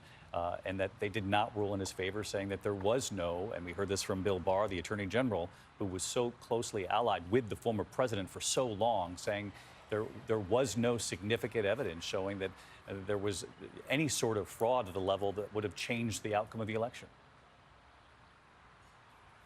Yes, and on that point, David, I want to just echo back to what Martha said earlier about, how we see these coups in third world countries. This is an example of a self-coup, an attempt to stay in power. It's not, trying to overthrow the government to get in power. But what's really important here is it follows a pattern that we see across the globe. Military coups are out. What's in is using legal cover to get in or stay in power. And one of the things that the indictment highlights, which I thought was fascinating, was the use of these lawsuits, which you just mentioned, as a way to create cover for these fake electors to be meeting and creating fake slates. They wanted to act as though the outcome of the election was in doubt to give this legal cover. The John Eastman plan is a legal blueprint. They're trying to create this veneer of legality to engage in an illegal takeover of power. And I think that that's really important to understand when reading the indictment. Asha Rangappa, former Associate Dean of Yale Law School, former FBI Special Agent, with us for our coverage here today. Asha, thank you as always. We know that court personnel inside the courtroom just announced moments ago the case, the United States of America versus Donald J. Trump. We understand there's another woman at the prosecutor's table, an FBI agent there at the prosecutor's table. Jack Smith, the special counsel, also in that courtroom. As we reported here, Donald Trump, each side of him are his two attorneys who are sitting in court. At the beginning of the proceedings, the judge said to Donald Trump, "Good afternoon, Mr. Trump." And then he was sworn in for the beginning of this arraignment before the judge. We heard Asha talk about potential defense strategies here, Dan Abrams, and as we await to get more color from inside that courtroom, from what you've heard so far, what is the strongest defense Donald Trump's team can put forward? The strongest legal defense is going to be that he believed it. The strongest legal defense is going to be that he discarded and rejected the accounts, the conclusions, the advice from many of those around him. And he accepted, and it's not just accepting advice of counsel, it's also, he's going to say, he believed accounts that were coming in from the various states about misconduct going on around the election. He was told that, et cetera. And this becomes why it's so important to show that he knew that wasn't true. Now, there's something else that's interesting here about the other January 6th cases, because we've been talking about that a lot. And we've been talking a lot about the timing of this case. How quickly could it move? Could it happen before the election? One of the reasons one would think this case could move a little more quickly is that a lot of the legal issues have been resolved and have been litigated in connection with the other January 6th cases. So some of the questions about can you use, in fact, one of the laws that Donald Trump is charged with here has been litigated about what does it mean? What is the definition? What is the standard? Those are the sorts of things that take time and that have actually been resolved to some degree in connection with the other January 6th cases. And very likely some of those issues resolved in Judge Chutkin's courtroom because she's presided over many of these January 6th cases already. Right. The first ruling there, then they go to the appellate court, in particular sort of a definition of how high a standard is there for obstruction of a proceeding. I think that's very important. But look, the defense is going to be arguing, as Asha said, a whole lot of different kinds of defenses here. I think that it's not quite as clear-cut as Asha thinks it is. I think that this is a strong case that he's got, but there's going to be some wiggle room here. There's going to be much more wiggle room here, I think, for the defense than there is in the documents case. I mean, the documents case is so straightforward. It's about, did you have these documents? Did you refuse to turn them over? Did you try and destroy video, surveillance video, etc.? Were you trying to prevent them from getting the stuff? That's pretty straightforward in terms of legal questions. Here are the questions of intent. Frame of mind. Frame of mind, intent. These do become significant issues. And as I talked about, bigger issues on some of the charges than on some of the other charges. But, you know, I think it's important to distinguish from the political defenses, which are, you know, they're just out to get us. They just want to prevent Donald Trump from winning. By the way, which is an interesting argument, this idea that, oh, they're trying to interfere in the election, and yet all we ever see every time an indictment happens is Donald Trump go up in the polls. At the judge's request just moments ago, Donald Trump offered his full name in court, saying, "Yes, Your Honor, Donald J. Trump, John." He also gave his age in court, 77. The judge is now, we are told, reading the charges to the former president, Donald Trump. Again, this is where it starts to come into focus, just the historic nature of what it is we're watching unfold. And John, you and I looked to each other when we heard how long the former president had been left to wait for the federal magistrate. Again, this is the judge, at least in this initial phase, who's presiding before it turns over to Judge Tanya Chutkin in the future.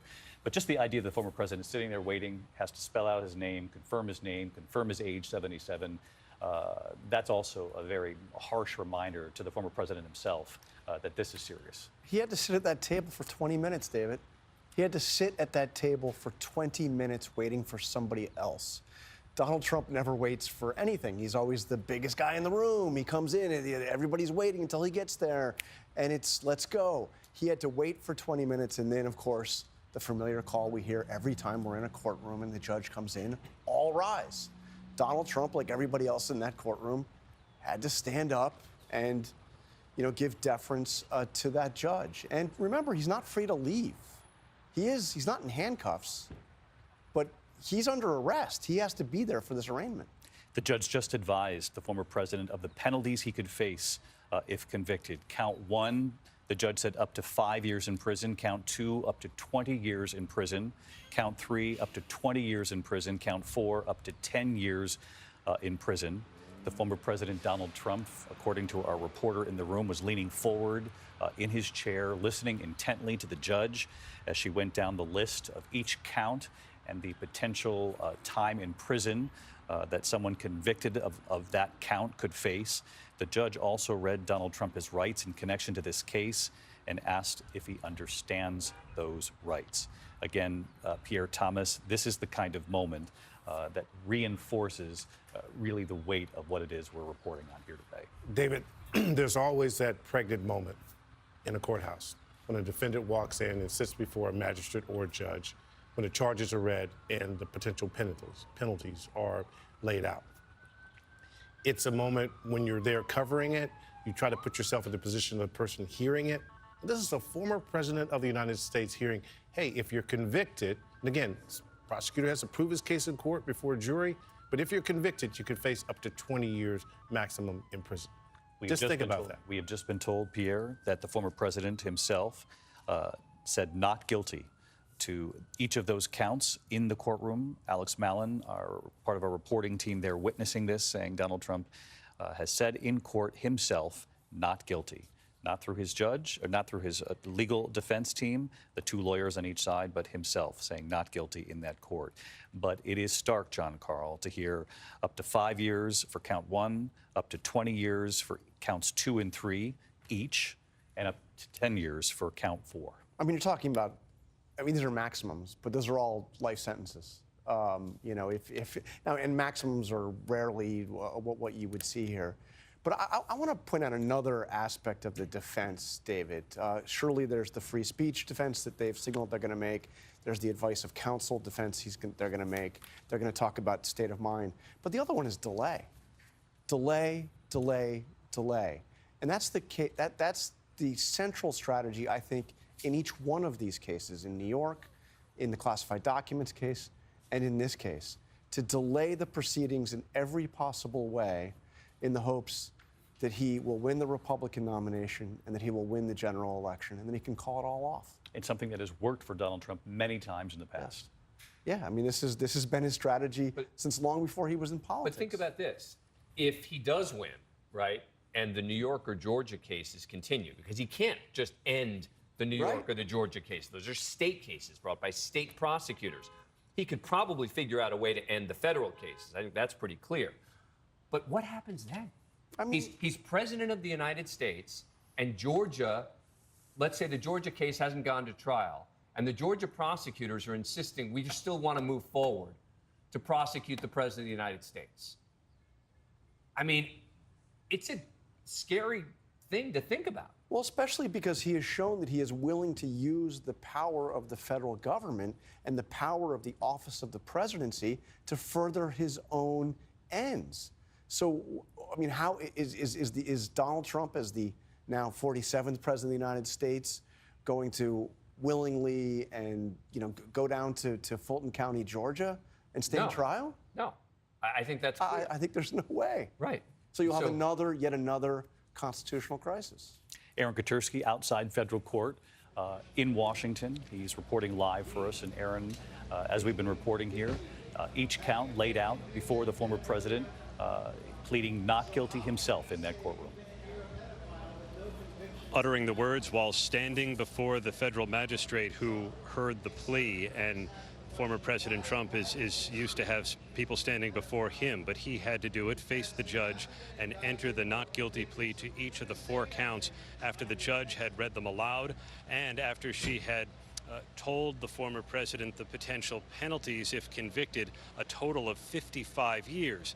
It's unlikely the former president would serve anything close to that, if any time at all, if convicted of these counts. But it was a stark reminder of the consequences. The former president also had previously to enter his age, 77. He had to remind the judge of his middle name, John, when he first appeared before her. And now this proceeding should be winding down. We may hear when the next date is before the district court judge that will be ultimately hearing this prosecution. And then the former president is expected to quickly depart this courthouse and return to Bedminster, New Jersey.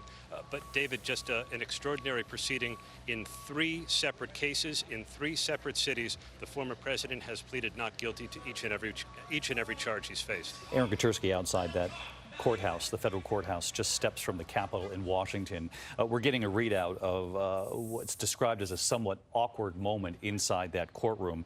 When the former president was asked to say his name, he apparently stood up and walked over to a microphone at the counsel's table to say his name. It was then the judge said he didn't have to stand. The former president walking back to his seat, sitting down, and then proceeding to say his name, his age, pleading not guilty himself. We are learning terms of release at this point, and John Carl aptly pointed out a moment ago that, again, he's not handcuffed. There's been no mugshot, but he's, in essence, under arrest in that courtroom.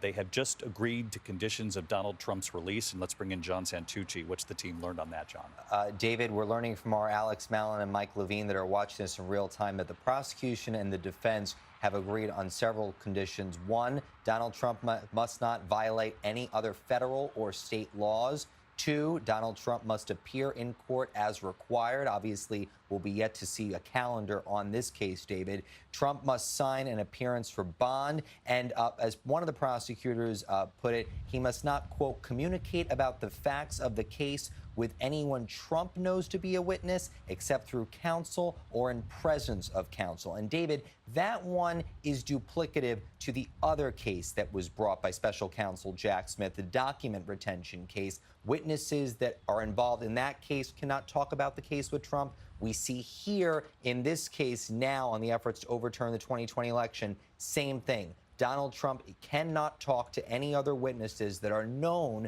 to him and his lawyers. And that is obviously, as we talked about, David, several weeks ago here with you, that's going to be a problem for Donald Trump, because the one thing we all know Donald Trump likes to do is talk about his current situation. He talks about these cases, talks about what could be next. How is this playing for me? It's a phrase we have heard many, many times over the years from Donald Trump. That one in particular, David, That is going to be a problem for Donald Trump, but if he wants to avoid any further issues, he's going to have to stick to it.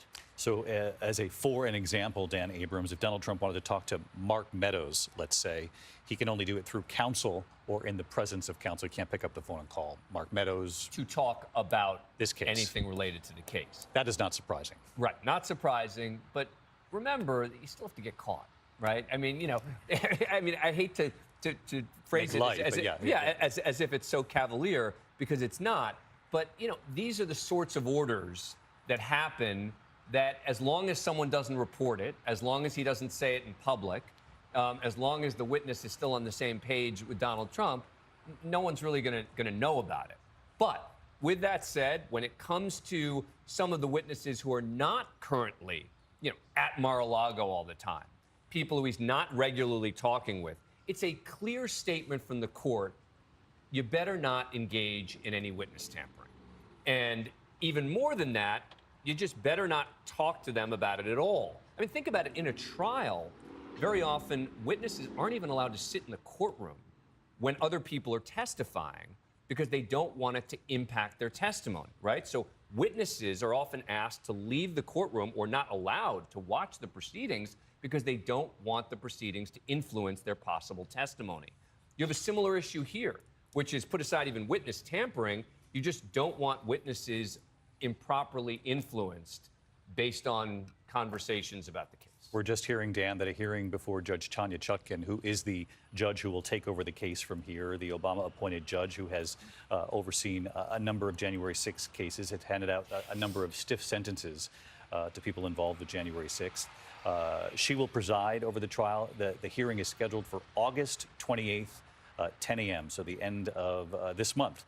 The latest of 3 dates offered as options. So again, the magistrate overseeing today's hearing, the latest date of the 3 dates offered as options from prosecutors was selected. Prosecutors had wanted the hearing to be earlier, but again, the next date, key date on this calendar, August 28th. 5 days after the Republican debate in Milwaukee, the first Republican debate, which again, we don't know if Donald Trump is going to decide to show up. Yeah, I wouldn't expect he would be at this particular hearing. You know, this is going to be a first motions hearing, et cetera, to set schedules, et cetera. So, you know, I don't expect that Donald Trump would be at this particular. Will we hear at that hearing when the proposed trial date would be? Yeah, they may have discussions about it, but any proposed trial date in a case like this, I think, is fake at this point. It's a target date. It's a hope. It's a wish. And it's going to totally depend on what happens. So, you know, when people say, even in the New York case, right, there's a trial date set for March. Yeah. In the other documents case with Judge Aileen Cannon, there's a date set for May. I don't view those dates as all that real at this point. Those are the target dates. That's the date they're setting as of right now. I'd expect, in particular, in the Florida case, she's going to end up moving it again. So, interesting. Important to know what the possible dates are, but don't bank on them. And one thing we can be clear on, I mean, the idea that both of these trials, just the federal cases, just these 2 federal cases, the idea that both of the trials could take place before the presidential election, I mean, that's got to be impossible. There's no way. There'd be a minor miracle if one of them can happen. Correct. Correct. And again, one could.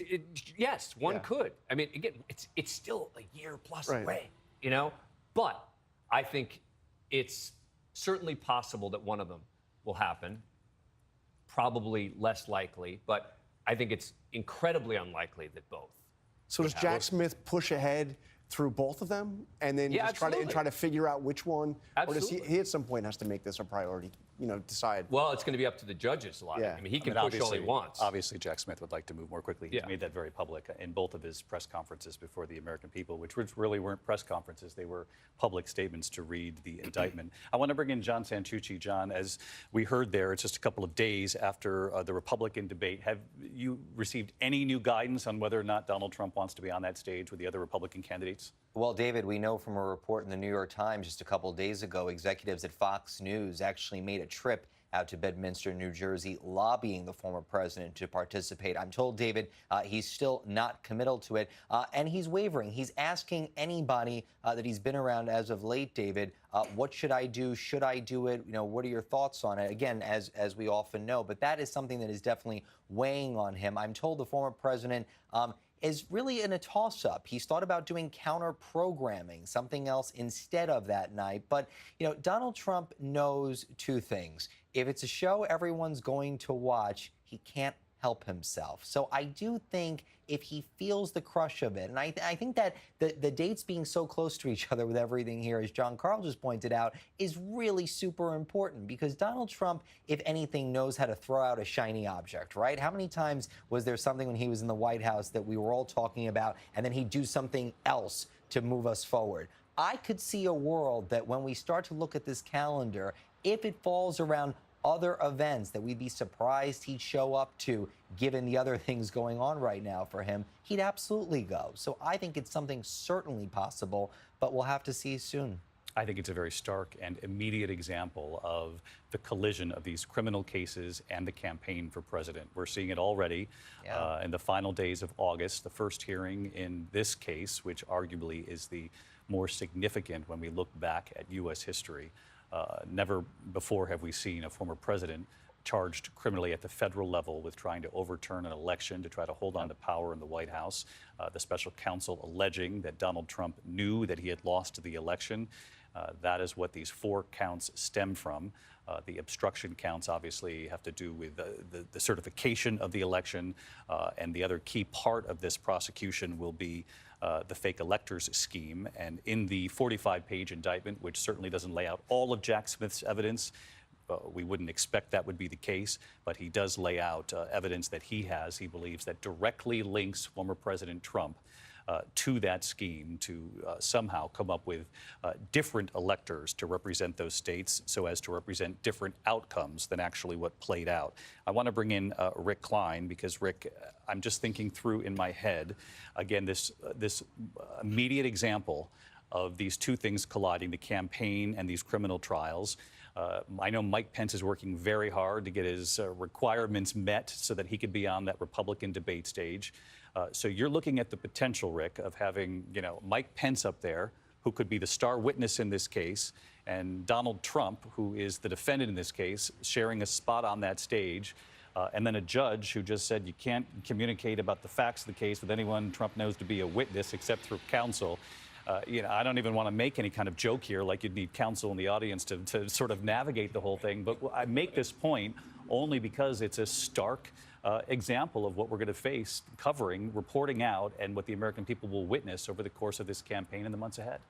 David, it's mind-blowing. Think about it. Mike Pence just yesterday said he'd be open to testifying against Donald Trump. He is known to be a potential witness. The judge is just ordering him not to have any communications with potential witnesses. Well, what about if at a Republican debate, January 6th comes up? Are Mike Pence and Donald Trump not able to argue about it? Would Donald Trump force a judge to potentially revoke the terms of his release if he gets into a big public argument with Mike Pence over what did or didn't happen on January 6th? And that's to say nothing of the fact that Donald Trump often says the quiet part out loud. He's going to give interviews. He is going to post on his social media channels. He is going to say a lot about the facts of this case, much of it untrue, no doubt, as he said before. And all of that gets grist for a mill. Now, obviously, he can make public statements. No one is going to infringe on his First Amendment rights. But it just tells you what this really means in practice with the political and the legal calendars beginning to combine, to collide. It may be that Donald Trump is not able to comply with the letter of everything that is being laid out for him by this judge, and it could easily land before a judge again. And there's going to be lots of times that he's tempted, as he is challenged on the facts of this case as a candidate for president, if nothing else. People are going to ask him these questions. His fellow candidates are going to ask him the questions if they share a debate stage. And yes, it could be Pence and Trump going head-to-head on a debate stage long before Pence is on a witness stand. Stick with us here, Rick. We've just learned the proceeding in court has wrapped up. We will hear from our reporters inside that courtroom the moment they come outside, so stay tuned here. Let's go right back to Rick Klein because, Rick, one quick follow-up. What does Mike Pence still need to do in order to get on that debate stage? He's got to get about 10,000 additional donations. He has said that he has had a spike in donations in the last couple of days. And you mentioned earlier the fact that he is actively raising money off of this indictment, including selling that hat with the Trump quote saying that he was too honest. They are leaning in on this, changing the campaign messaging right before the Iowa State Fair next week. He is hoping that this gets him over that mark. A couple of candidates are in the same position. They want to be on a debate stage whether or not Donald Trump is there. And Donald Trump knows full well that a lot of eyes, if you're trying to reach a significant number of eyes, a lot of eyes would be tuning into that debate if people knew that there was the potential. And again, this is just the first example of this, but the potential to have Donald Trump and Mike Pence sharing a stage, with one serving as the defendant in this historic case, the other perhaps the star witness against him. Yeah, what a show it would be, and of course with legal consequences along the way. And it's hard to imagine that this won't be one of the central, if not the central issue of the Republican primary from here on out. The fact that he faces these multiple indictments and the fact of his actions when contrasted with Pence's actions. There's at least one other candidate in Tim Scott, who is also a witness to the events of January 6th. It's utterly extraordinary to think about how he is now being prosecuted for the very events that the nation witnessed and some of these rival candidates witnessed 2.5 years ago. Rick Klein, our political director. Rick, thank you. Stick with us here. I want to bring in Aaron Katersky live outside the courthouse. We understand the former president has left the courtroom. Aaron, as we know, we've had a readout that the counts were read before the former president. He was also reminded of what the potential prison sentences could reach, the maximum sentences, not expected, but it is required of the judge to lay it out for each count. And then the former president pleading not guilty in his own words. What other color can you offer, and how soon could we expect to see any images of the former president? We expect the former president to leave the court any moment now, David, and when he emerges from this courthouse, he is going to walk into or at least see from the window of his motorcade, a sea of supporters who've been blaring music and chanting slogans from a giant speaker set up across the street. There are a number of his supporters here waving flags and denouncing the Attorney General, Merrick Garland. There are also detractors of the former president who are carrying signs saying, "Lock him up." We have seen this kind of carnival follow him from New York to Florida, here to Washington, D.C., but during the motorcade away from court, he is going to see all of these protesters who've come here to see him once again, the center of the show, David. Our team inside that courthouse, Aaron Katersky outside. Aaron, thank you. We have learned that Special Prosecutor Tom Windham approached the bench and requested of the federal magistrate, the judge overseeing this first hearing, a speedy trial, while Donald Trump's legal team repeatedly refuted that request, asking the need for a fair trial and an ample opportunity for the defense to review a massive amount of evidence to be entered by the government.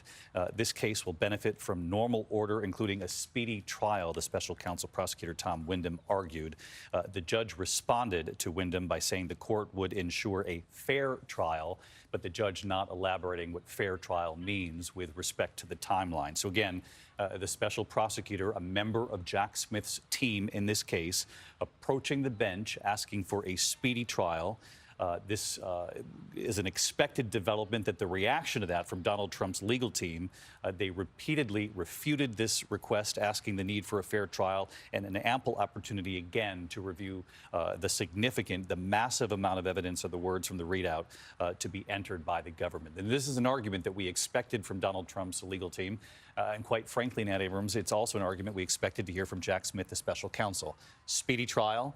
Donald Trump's team saying, whoa, it doesn't need to be fast, it just needs to be fair. We have a lot of evidence to go over. And remember that the constitutional right to a speedy trial is the defendant's right. It's not the prosecution's right. And usually that's because the defendant might be in prison, Correct. To get them out of prison. Right. They have a right to defend themselves. Exactly. They have a right to hear the evidence, they have a right to litigate it, et cetera. So while it's interesting that special counsel Smith and his team are asking for a speedy trial, I don't know that that's going to have that much of an impact, because the defendant really does have more control over how quickly a trial moves. Now, ultimately, it's up to the judge. The judge is the one who will decide how quickly does this trial move forward. We now know that prosecutors want it to move quickly. We know the defense wants it to move slowly. Now it's going to be up to the judge. And it was interesting. The judge said the court will ensure a fair trial. Right. Did not elaborate on timing. Right, because there's no way that the court can today say, oh, well, this is going to be 2 months from now or 2 years from now, how long the case is going to take. So this is the initial proceeding here. So I don't think that particular statement from the special counsel's office at this time is going to have much significance. We are expecting the possibility, and we don't know for sure, the possibility that we might hear from the former president. If and when that happens, we'll listen to it. We'll decide whether or not to bring that to you right here while we're on, or whether we do it as part of our coverage on World News Tonight. In the meantime, the other question, Jack Smith, we hear from him so infrequently, only twice now, once on the Mar-a-Lago case, once in this case. Essentially saying that Donald Trump should be presumed innocent until proven guilty in a court of law, and also making the same request he made in the Mar-a-Lago case to the American people to please read, in so many words, the 45-page indictment here. David, he really is, Jack Smith, trying to do this by the book. He's trying to say, yes, I'm aggressive. Yes, I'm pursuing this case. But he is presumed innocent until proven guilty. He wanted to do that. He's emphasized that twice, as you said. And David, the other point, I'm looking at those images of streets closed, a gauntlet of security around the courthouse. It's just another reminder that a former president of the United States is in a federal courthouse in Washington, D.C., facing potential criminal charges. This is all becoming familiar because we've seen it play out in New York, in Florida, and now Washington. But this is still really extraordinary what we're witnessing. And now we're watching the motorcade, Trump departing the federal courthouse, now back en route to Reagan Airport, where the plane awaits. We'll bring the former president back to Bedminster. Again, I suggested the possibility we might hear from Donald Trump. If we're on the air, certainly we'll listen to that for you and bring that to you. If it happens after our coverage here today, certainly the team will have it on World News. Catherine Falders was inside the courtroom. She's now outside the courthouse. And Catherine, take us through what you witnessed. So the former president walked into this courtroom, and this is not a man who waits for meetings very long at all. He sat there for 25 minutes, the former president, before this started. Jack Smith was in the room when Trump came into the room. He, being the former president, looked around the room. He looked at who was there. He did look in Smith's direction. He mouthed the word not to Smith, but generally to the courtroom. He said hi. He looked in the direction of some of his other attorneys who came in. I will say that Jack Smith, from my vantage point, I was about 2 rows behind Smith, did appear to look in Trump's direction a lot of the time. Trump did, I could see his face from where I was sitting, did glance at him quite a few times. It's unclear if they made any eye contact. They were about 20 feet, in my estimate, apart from one another. But during that 25 minutes, as Trump and his lawyers sat there, he was joined by his lawyers at the defense table, Todd Blanche and John Lauro, who they hired to lead the January 6th legal fight. He, the whole time, most of the time I should say, engaged in conversation with his counsel. Didn't seem entirely solemn in any way. The times when he did sit there silently, which was not very often. This is, of course, before the judge came in. He had his hands crossed. He looked over at prosecutors at the table, looked at Jack Smith a few times there, but he did engage quite a bit with his lawyers. Now, the interesting thing to me with the engaging with the lawyers was they did hire this new lawyer, John Lauro, who is said to be leading the January 6th effort here. He didn't engage with him much. Trump didn't. He engaged with his other lawyer, Todd Blanche, most of the time. Of course, you couldn't hear what they were saying. It seemed animated at times. He laughed at times. I think it's important to point out that Trump himself entered the plea of not guilty. He stood up when he did that. His attorney was at the microphone. And I will say that Jack Smith did talk to prosecutors also most of the time. His spokesperson, Trump's spokesperson, Stephen Chung, was in there. Now, the judge read to the former president in court the counts 1 through 4, asking him if he understood these counts. He looked at her. He said he did understand the counts. When the judge was speaking, he looked at the judge the whole time. There was one instance where the judge was reading the conditions if Trump were to violate the conditions of his release, which includes intimidating witnesses, for example. She said it could result in consequences if you violate the terms of your release. At one point, she said consequences like your arrest, to which he shook his head in frustration. You could tell at one point. He was reading the indictment. The indictment was in front of the former president, and he was flipping through it. He was reading it. At one point, he signed papers. We don't know what those papers were. Also in the courtroom, David, and this is significant if you've been following any of the litigation that we've been reporting on our network, the chief judge for the court was in the courtroom. He's been hearing cases under seal where Trump's lawyers have been arguing that they don't want certain witnesses to testify as it related to January 6th. There were multiple judges in this courtroom, and they have all had January 6th cases before them. So he was in there for quite a bit of time. He did look over, of course, at the special counsel. Unclear whether they made eye contact, and then, of course, left the courtroom with his attorneys. Catherine, a couple of follow-up questions, given the color that we have reported out while you were inside the courtroom. And again, we're looking live pictures of the motorcade, the presidential motorcade, if you will, a former president coming back to Washington. And we pointed out a number of times as we've been on the air this afternoon, certainly not the return Donald Trump was expecting or hoping for, but has returned to Washington to face these historic 4 criminal counts at the federal level. Accused of trying to overturn the 2020 election, special counsel making the case that the president knew that he had lost and continued to work to hold on to power and the White House anyway, with help from several co-conspirators not charged, at least as of yet. And as we watch this motorcade taking Donald Trump back to the airport, we are going to monitor this to see if we are going to hear anything from the former president before he boards that plane to go back to Bedminster. Those of you watching in the east here should also stay tuned for your local news the moment we wrap up our coverage here. One of the questions I had for you, Catherine, was the description that came from the courtroom of, and obviously this helps to put into stark, reality the weight of this, how different this is, given the fact that we have a very public version of Donald Trump. The country knows him very well. People either support him or they, are very concerned about the prospect of him being president again, two very different camps in this country. But when you hear about him waiting for 25 minutes for the judge to go in, and then there was another moment described as somewhat awkward when he got up to go over to a microphone to spell out his name, if you will.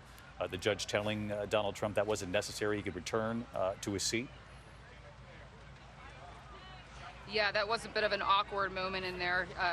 Trump got up and tried to go over to the microphone. She said that wasn't necessary. But the reason that happened in the courtroom was because the microphone, when the former president first sat down at the table, was right in front of him. And at times, you could not exactly hear what they were saying, but it teetered on the verge of being audible. And you could tell Trump obviously didn't want anybody in the courtroom to hear what he was saying. So his lawyers actually moved that microphone to the end of the table. So of course, when Trump thought he had to speak, he then gets up and goes to the microphone. And there was a little bit of a dance and an awkward moment, as was described by you in our reporting in the courtroom. Of course, he sat down, he answered these questions that the judge read aloud. He said that he understands the counts against him, that he understands his conditions of release, his rights, for example. He said to the judge, "I do." He was watching her the whole time as she spoke and appeared, to answer all of her questions in full and look at her the whole time. Now, at times, I will say that when the judge addressed prosecutors, you could see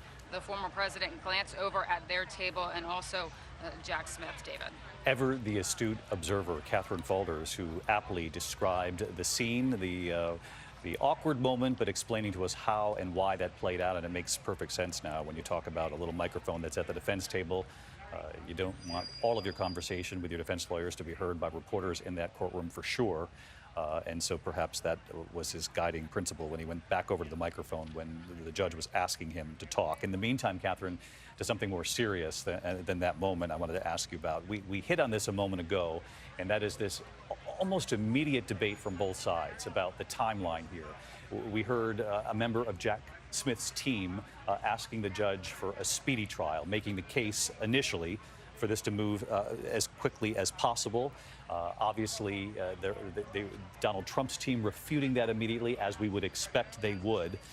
The judge responded to concerns from the defense, saying there will be a fair process and a fair trial in this court. I am certain of that, is what the federal magistrate judge said. Donald Trump's lawyer then responded about the special counsel and said they've had 3.5 years to investigate this matter, and also there are a number of agents and lawyers that are assisting the government in this proceeding. And all we would ask for is the opportunity to fairly defend our client. But in order to do that, we're going to need a little time. To that, the judge then responded to raise any concerns with the district judge overseeing the trial. And of course, we know that's the judge set to take over at the hearing, as I understand it, Catherine, which is now set for later this month. Yeah, the next hearing, David, is set for August 28th at 10 a.m. I believe that's what was agreed upon. But that argument that you laid out there, this is something that we're not just hearing from Trump lawyers in the January 6th case. And by the way, so soon, given that this occurred before the magistrate judge, but it's also the same argument you're hearing in the Mar-a-Lago documents case. It's a bit of a backwards argument, some legal experts would say, because every defendant is entitled to a speedy trial. But the Trump lawyers obviously want to kick the can down the road with this. They mentioned that there's going to be all sorts of discovery that they are entitled to, and they just won't be able to get this done in a speedy fashion, of course, given all the other trials and how his political calendar is converging with the legal calendar, if you will. So they have to file additional briefs with this district judge, and you will see those arguments, of course, laid out by prosecutors and by Trump's legal team. I think that they will be pretty similar to the ones we've seen already. Now, whether they request an indefinite trial delay, for example, as they did in the Mar-a-Lago case, that's to be determined. But I'm told, at least from sources, that we could expect something similar, at least from the Trump legal team, as we've seen previously, David. Stick with us, Catherine. We're watching live pictures of the motorcade bringing Donald Trump back to Reagan Airport. And for those of us who know Washington well, we all feel like we're essentially going to the airport here on a rainy summer afternoon in Washington. There you see the planes off in the distance. So we're just moments away from seeing whether or not Donald Trump will make any sort of statement before he boards that plane heading back to Bedminster. One last question for you, Catherine, then we'll let you go and gather any more reporting you might be able to get your hands on. But what was the overall demeanor of Donald Trump? We've now watched this play out in a number of different cases. This one, of course, its place in history and the legal consequences largely believed to be much more significant than the others. What was his demeanor in court today?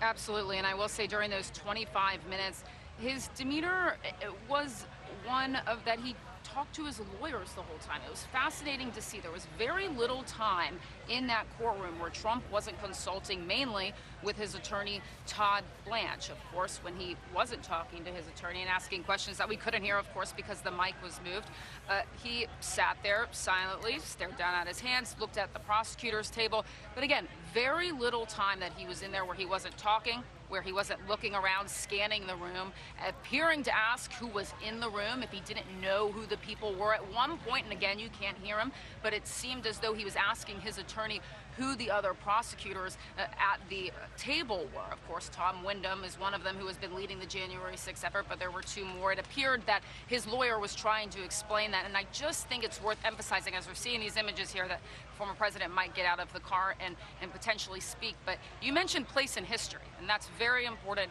to put this in perspective. Of course, he's appeared in court multiple times now to enter not guilty pleas, but I will tell you that from where I'm standing, I can see the U.S. Capitol.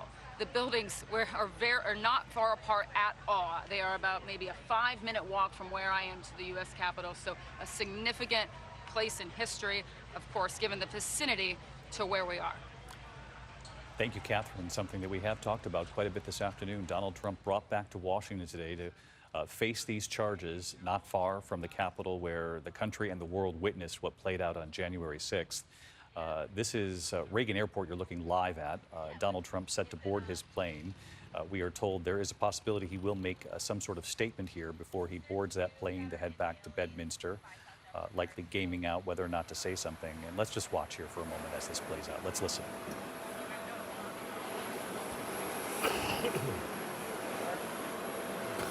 I'm not going to live in here.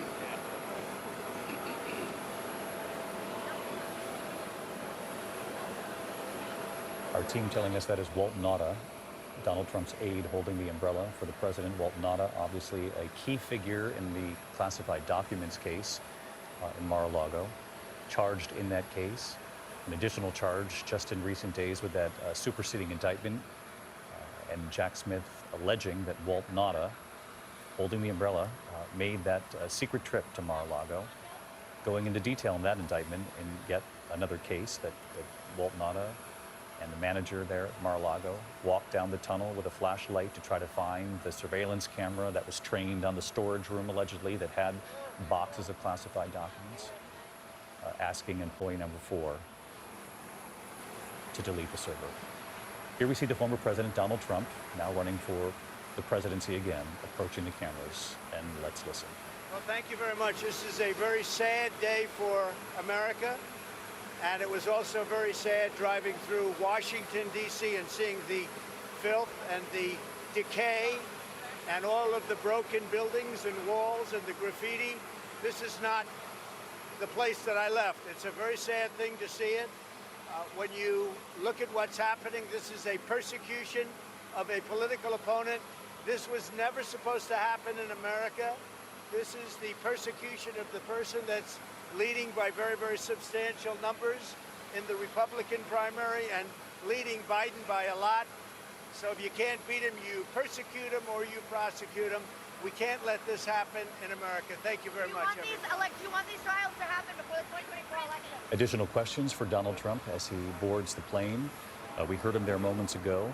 That is very rare for Donald Trump. For those of you who are astute viewers at home, and so many of you are with us every step of the way here, for those of us who have covered him know that he often takes extra questions.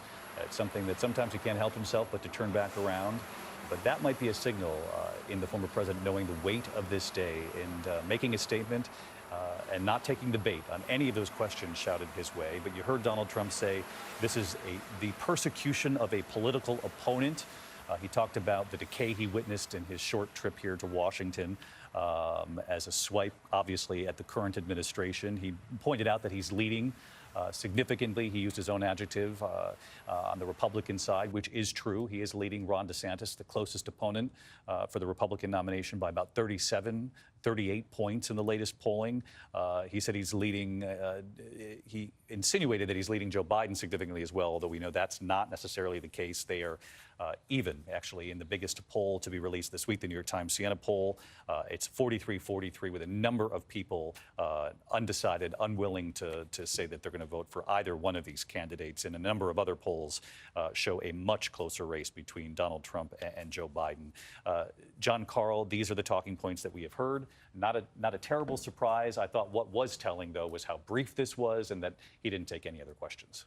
And to see Walt Nauta holding the umbrella for him as he got out of that limousine. I mean, Walt Nauta, his personal assistant, one of his most loyal aides, now himself facing legal jeopardy and the real possibility of years and years and years in prison, and still there by his side. But David, he clearly was going to make his point. I'm being persecuted because I'm running against Joe Biden. I'm being persecuted because I'm winning. He's not winning against Joe Biden. That's a very close race if it comes to pass. But he wants to play the victim, and he wants to tell his supporters that they're coming after me because they really want to come after you. And in fact, in recent days on the campaign trail, he said, I'm indicted for you. That's exactly, he's explicit about it. And he's also explicit in saying that this is his retribution campaign. He is going to campaign to destroy his enemies. These are the words he uses. And his enemies, he's not talking simply about Democrats. He's talking about his enemies. He sees it in the FBI, the Department of Justice, his enemies in the special counsel's office. Pierre Thomas, we did not hear from Jack Smith today. That was not expected. And in fact, it could be months before we hear from Jack Smith again, if at all. I've been told by his people, he spoke when he had to. You won't hear him until they speak in court. And David, I think the reality today, notwithstanding the politics, we now see a criminal case regarding whether Donald Trump tried to steal an election now fully enjoined. Pierre Thomas with us as well. One last thought here from Mary Bruce, our chief White House correspondent. Anything from this White House? Still nothing from this White House, and I don't think you're going to see anything from this White House. But as if there was any doubt there, it is clear Donald Trump is leaning hard into this. This is what is going to dominate the next year and a half, both clearly in the court system and on the campaign trail. You heard Donald Trump there arguing that what President Biden is doing is, in his words, saying if you can't beat him, you persecute him. That is going to be the argument going forward. And it's not just that the legal defense is going to dominate Trump's campaign. I think the question going forward is whether his supporters tire of that, whether at some point there is that fatigue we have been discussing. Will voters start to say, I want to hear a little bit less about Donald Trump and a little bit more about what you're going to do for me That is what Joe Biden is hoping, that they will start to wonder, what can the next president do to make their life better? And Joe Biden is hoping that that leaves room for him to be able to show how he can govern. And the first, and it's a major one, the first major legal argument we saw play out in this hearing today, and that's over the timeline, Dan. You heard the Jack Smith's team asking for a speedy trial, making their case to the magistrate. The defense team jumping in, refuting that request, saying, look, the special counsel's had blank amount of time to get ready. They've had a number of agents helping them investigate. We need a similar amount of time to help defend our candidate. And it's going to be the single most important decision that this judge has to make at the outset, which is how much is she going to push to move this case forward quickly as the prosecution wants versus allowing for more delay. But one more big picture thought here. It is clear that the appointment of a special counsel didn't work. And what I mean by that is the point of it was supposed to be a sense that someone is coming in from the outside so that there isn't a perception of the Biden Justice Department prosecuting. That's why you appoint a special counsel. And it is clear, not just from Donald Trump's own words that we just heard, but many of his supporters and many Republicans and many others across the country who feel that it's still the Biden Justice Department who's prosecuting here. Yes, the special counsel ultimately reports to the Attorney General, but you're hoping that the appointment of a special counsel allows people the assurance that it's someone from the outside. And I think that's been lost here in the discussion of this. People forgot that, oh, and by the way, there's also a special counsel still investigating President Biden in connection with the documents case that was also appointed. And I will tell you one more thing. I think that if the documents case had not happened, the case we're seeing right now never would have happened either. Because it sure seemed like Merrick Garland was ready to move on from Donald Trump and January 6th and the overturning of the election. Then the documents case happens. He appoints a special counsel. And the minute you appoint a special counsel, the special counsel gets to decide, where do you go with the case? Not the Attorney General. And I think what you've seen here is the special counsel now moving forward with a case that, you know, and that I think that Merrick Garland was reluctant to bring. And it has now been brought, and it has an enormous impact on the country. There's no question history made today in Washington, Dan. Thank you, Mary Bruce, John Carl, Pierre Thomas, and I know Martha Raddatz reclined with us in Washington. President Donald Trump, the former president, returning to Washington today to face 4 counts in this federal criminal indictment that alleges that he tried to overturn the 2020 election. Jack Smith, the special counsel, alleging that Donald Trump knew he lost that election, but proceeded to work with co-conspirators anyway to try to hold on to the White House, hold on to power. And what we have now seen is that this essentially, the train has left the station here. We are looking at a Republican debate in just a couple of weeks, and the first hearing in this case to happen just days after that Republican debate, which sets up all sorts of potential scenarios as we cover not only the race for president, but also these federal criminal cases now underway and how the two might intersect. They will intersect, but how they intersect, we wait to see, and we'll report that out fairly and carefully, because I have this team right here. Our coverage continues on ABC News Live, abcnews.com, and of course, I'll be back a short time from now with World News Tonight. For many of you here in the East, your local news team is standing by. I'm David Muir. I'll see you at 6:30. This has been a special report from ABC News.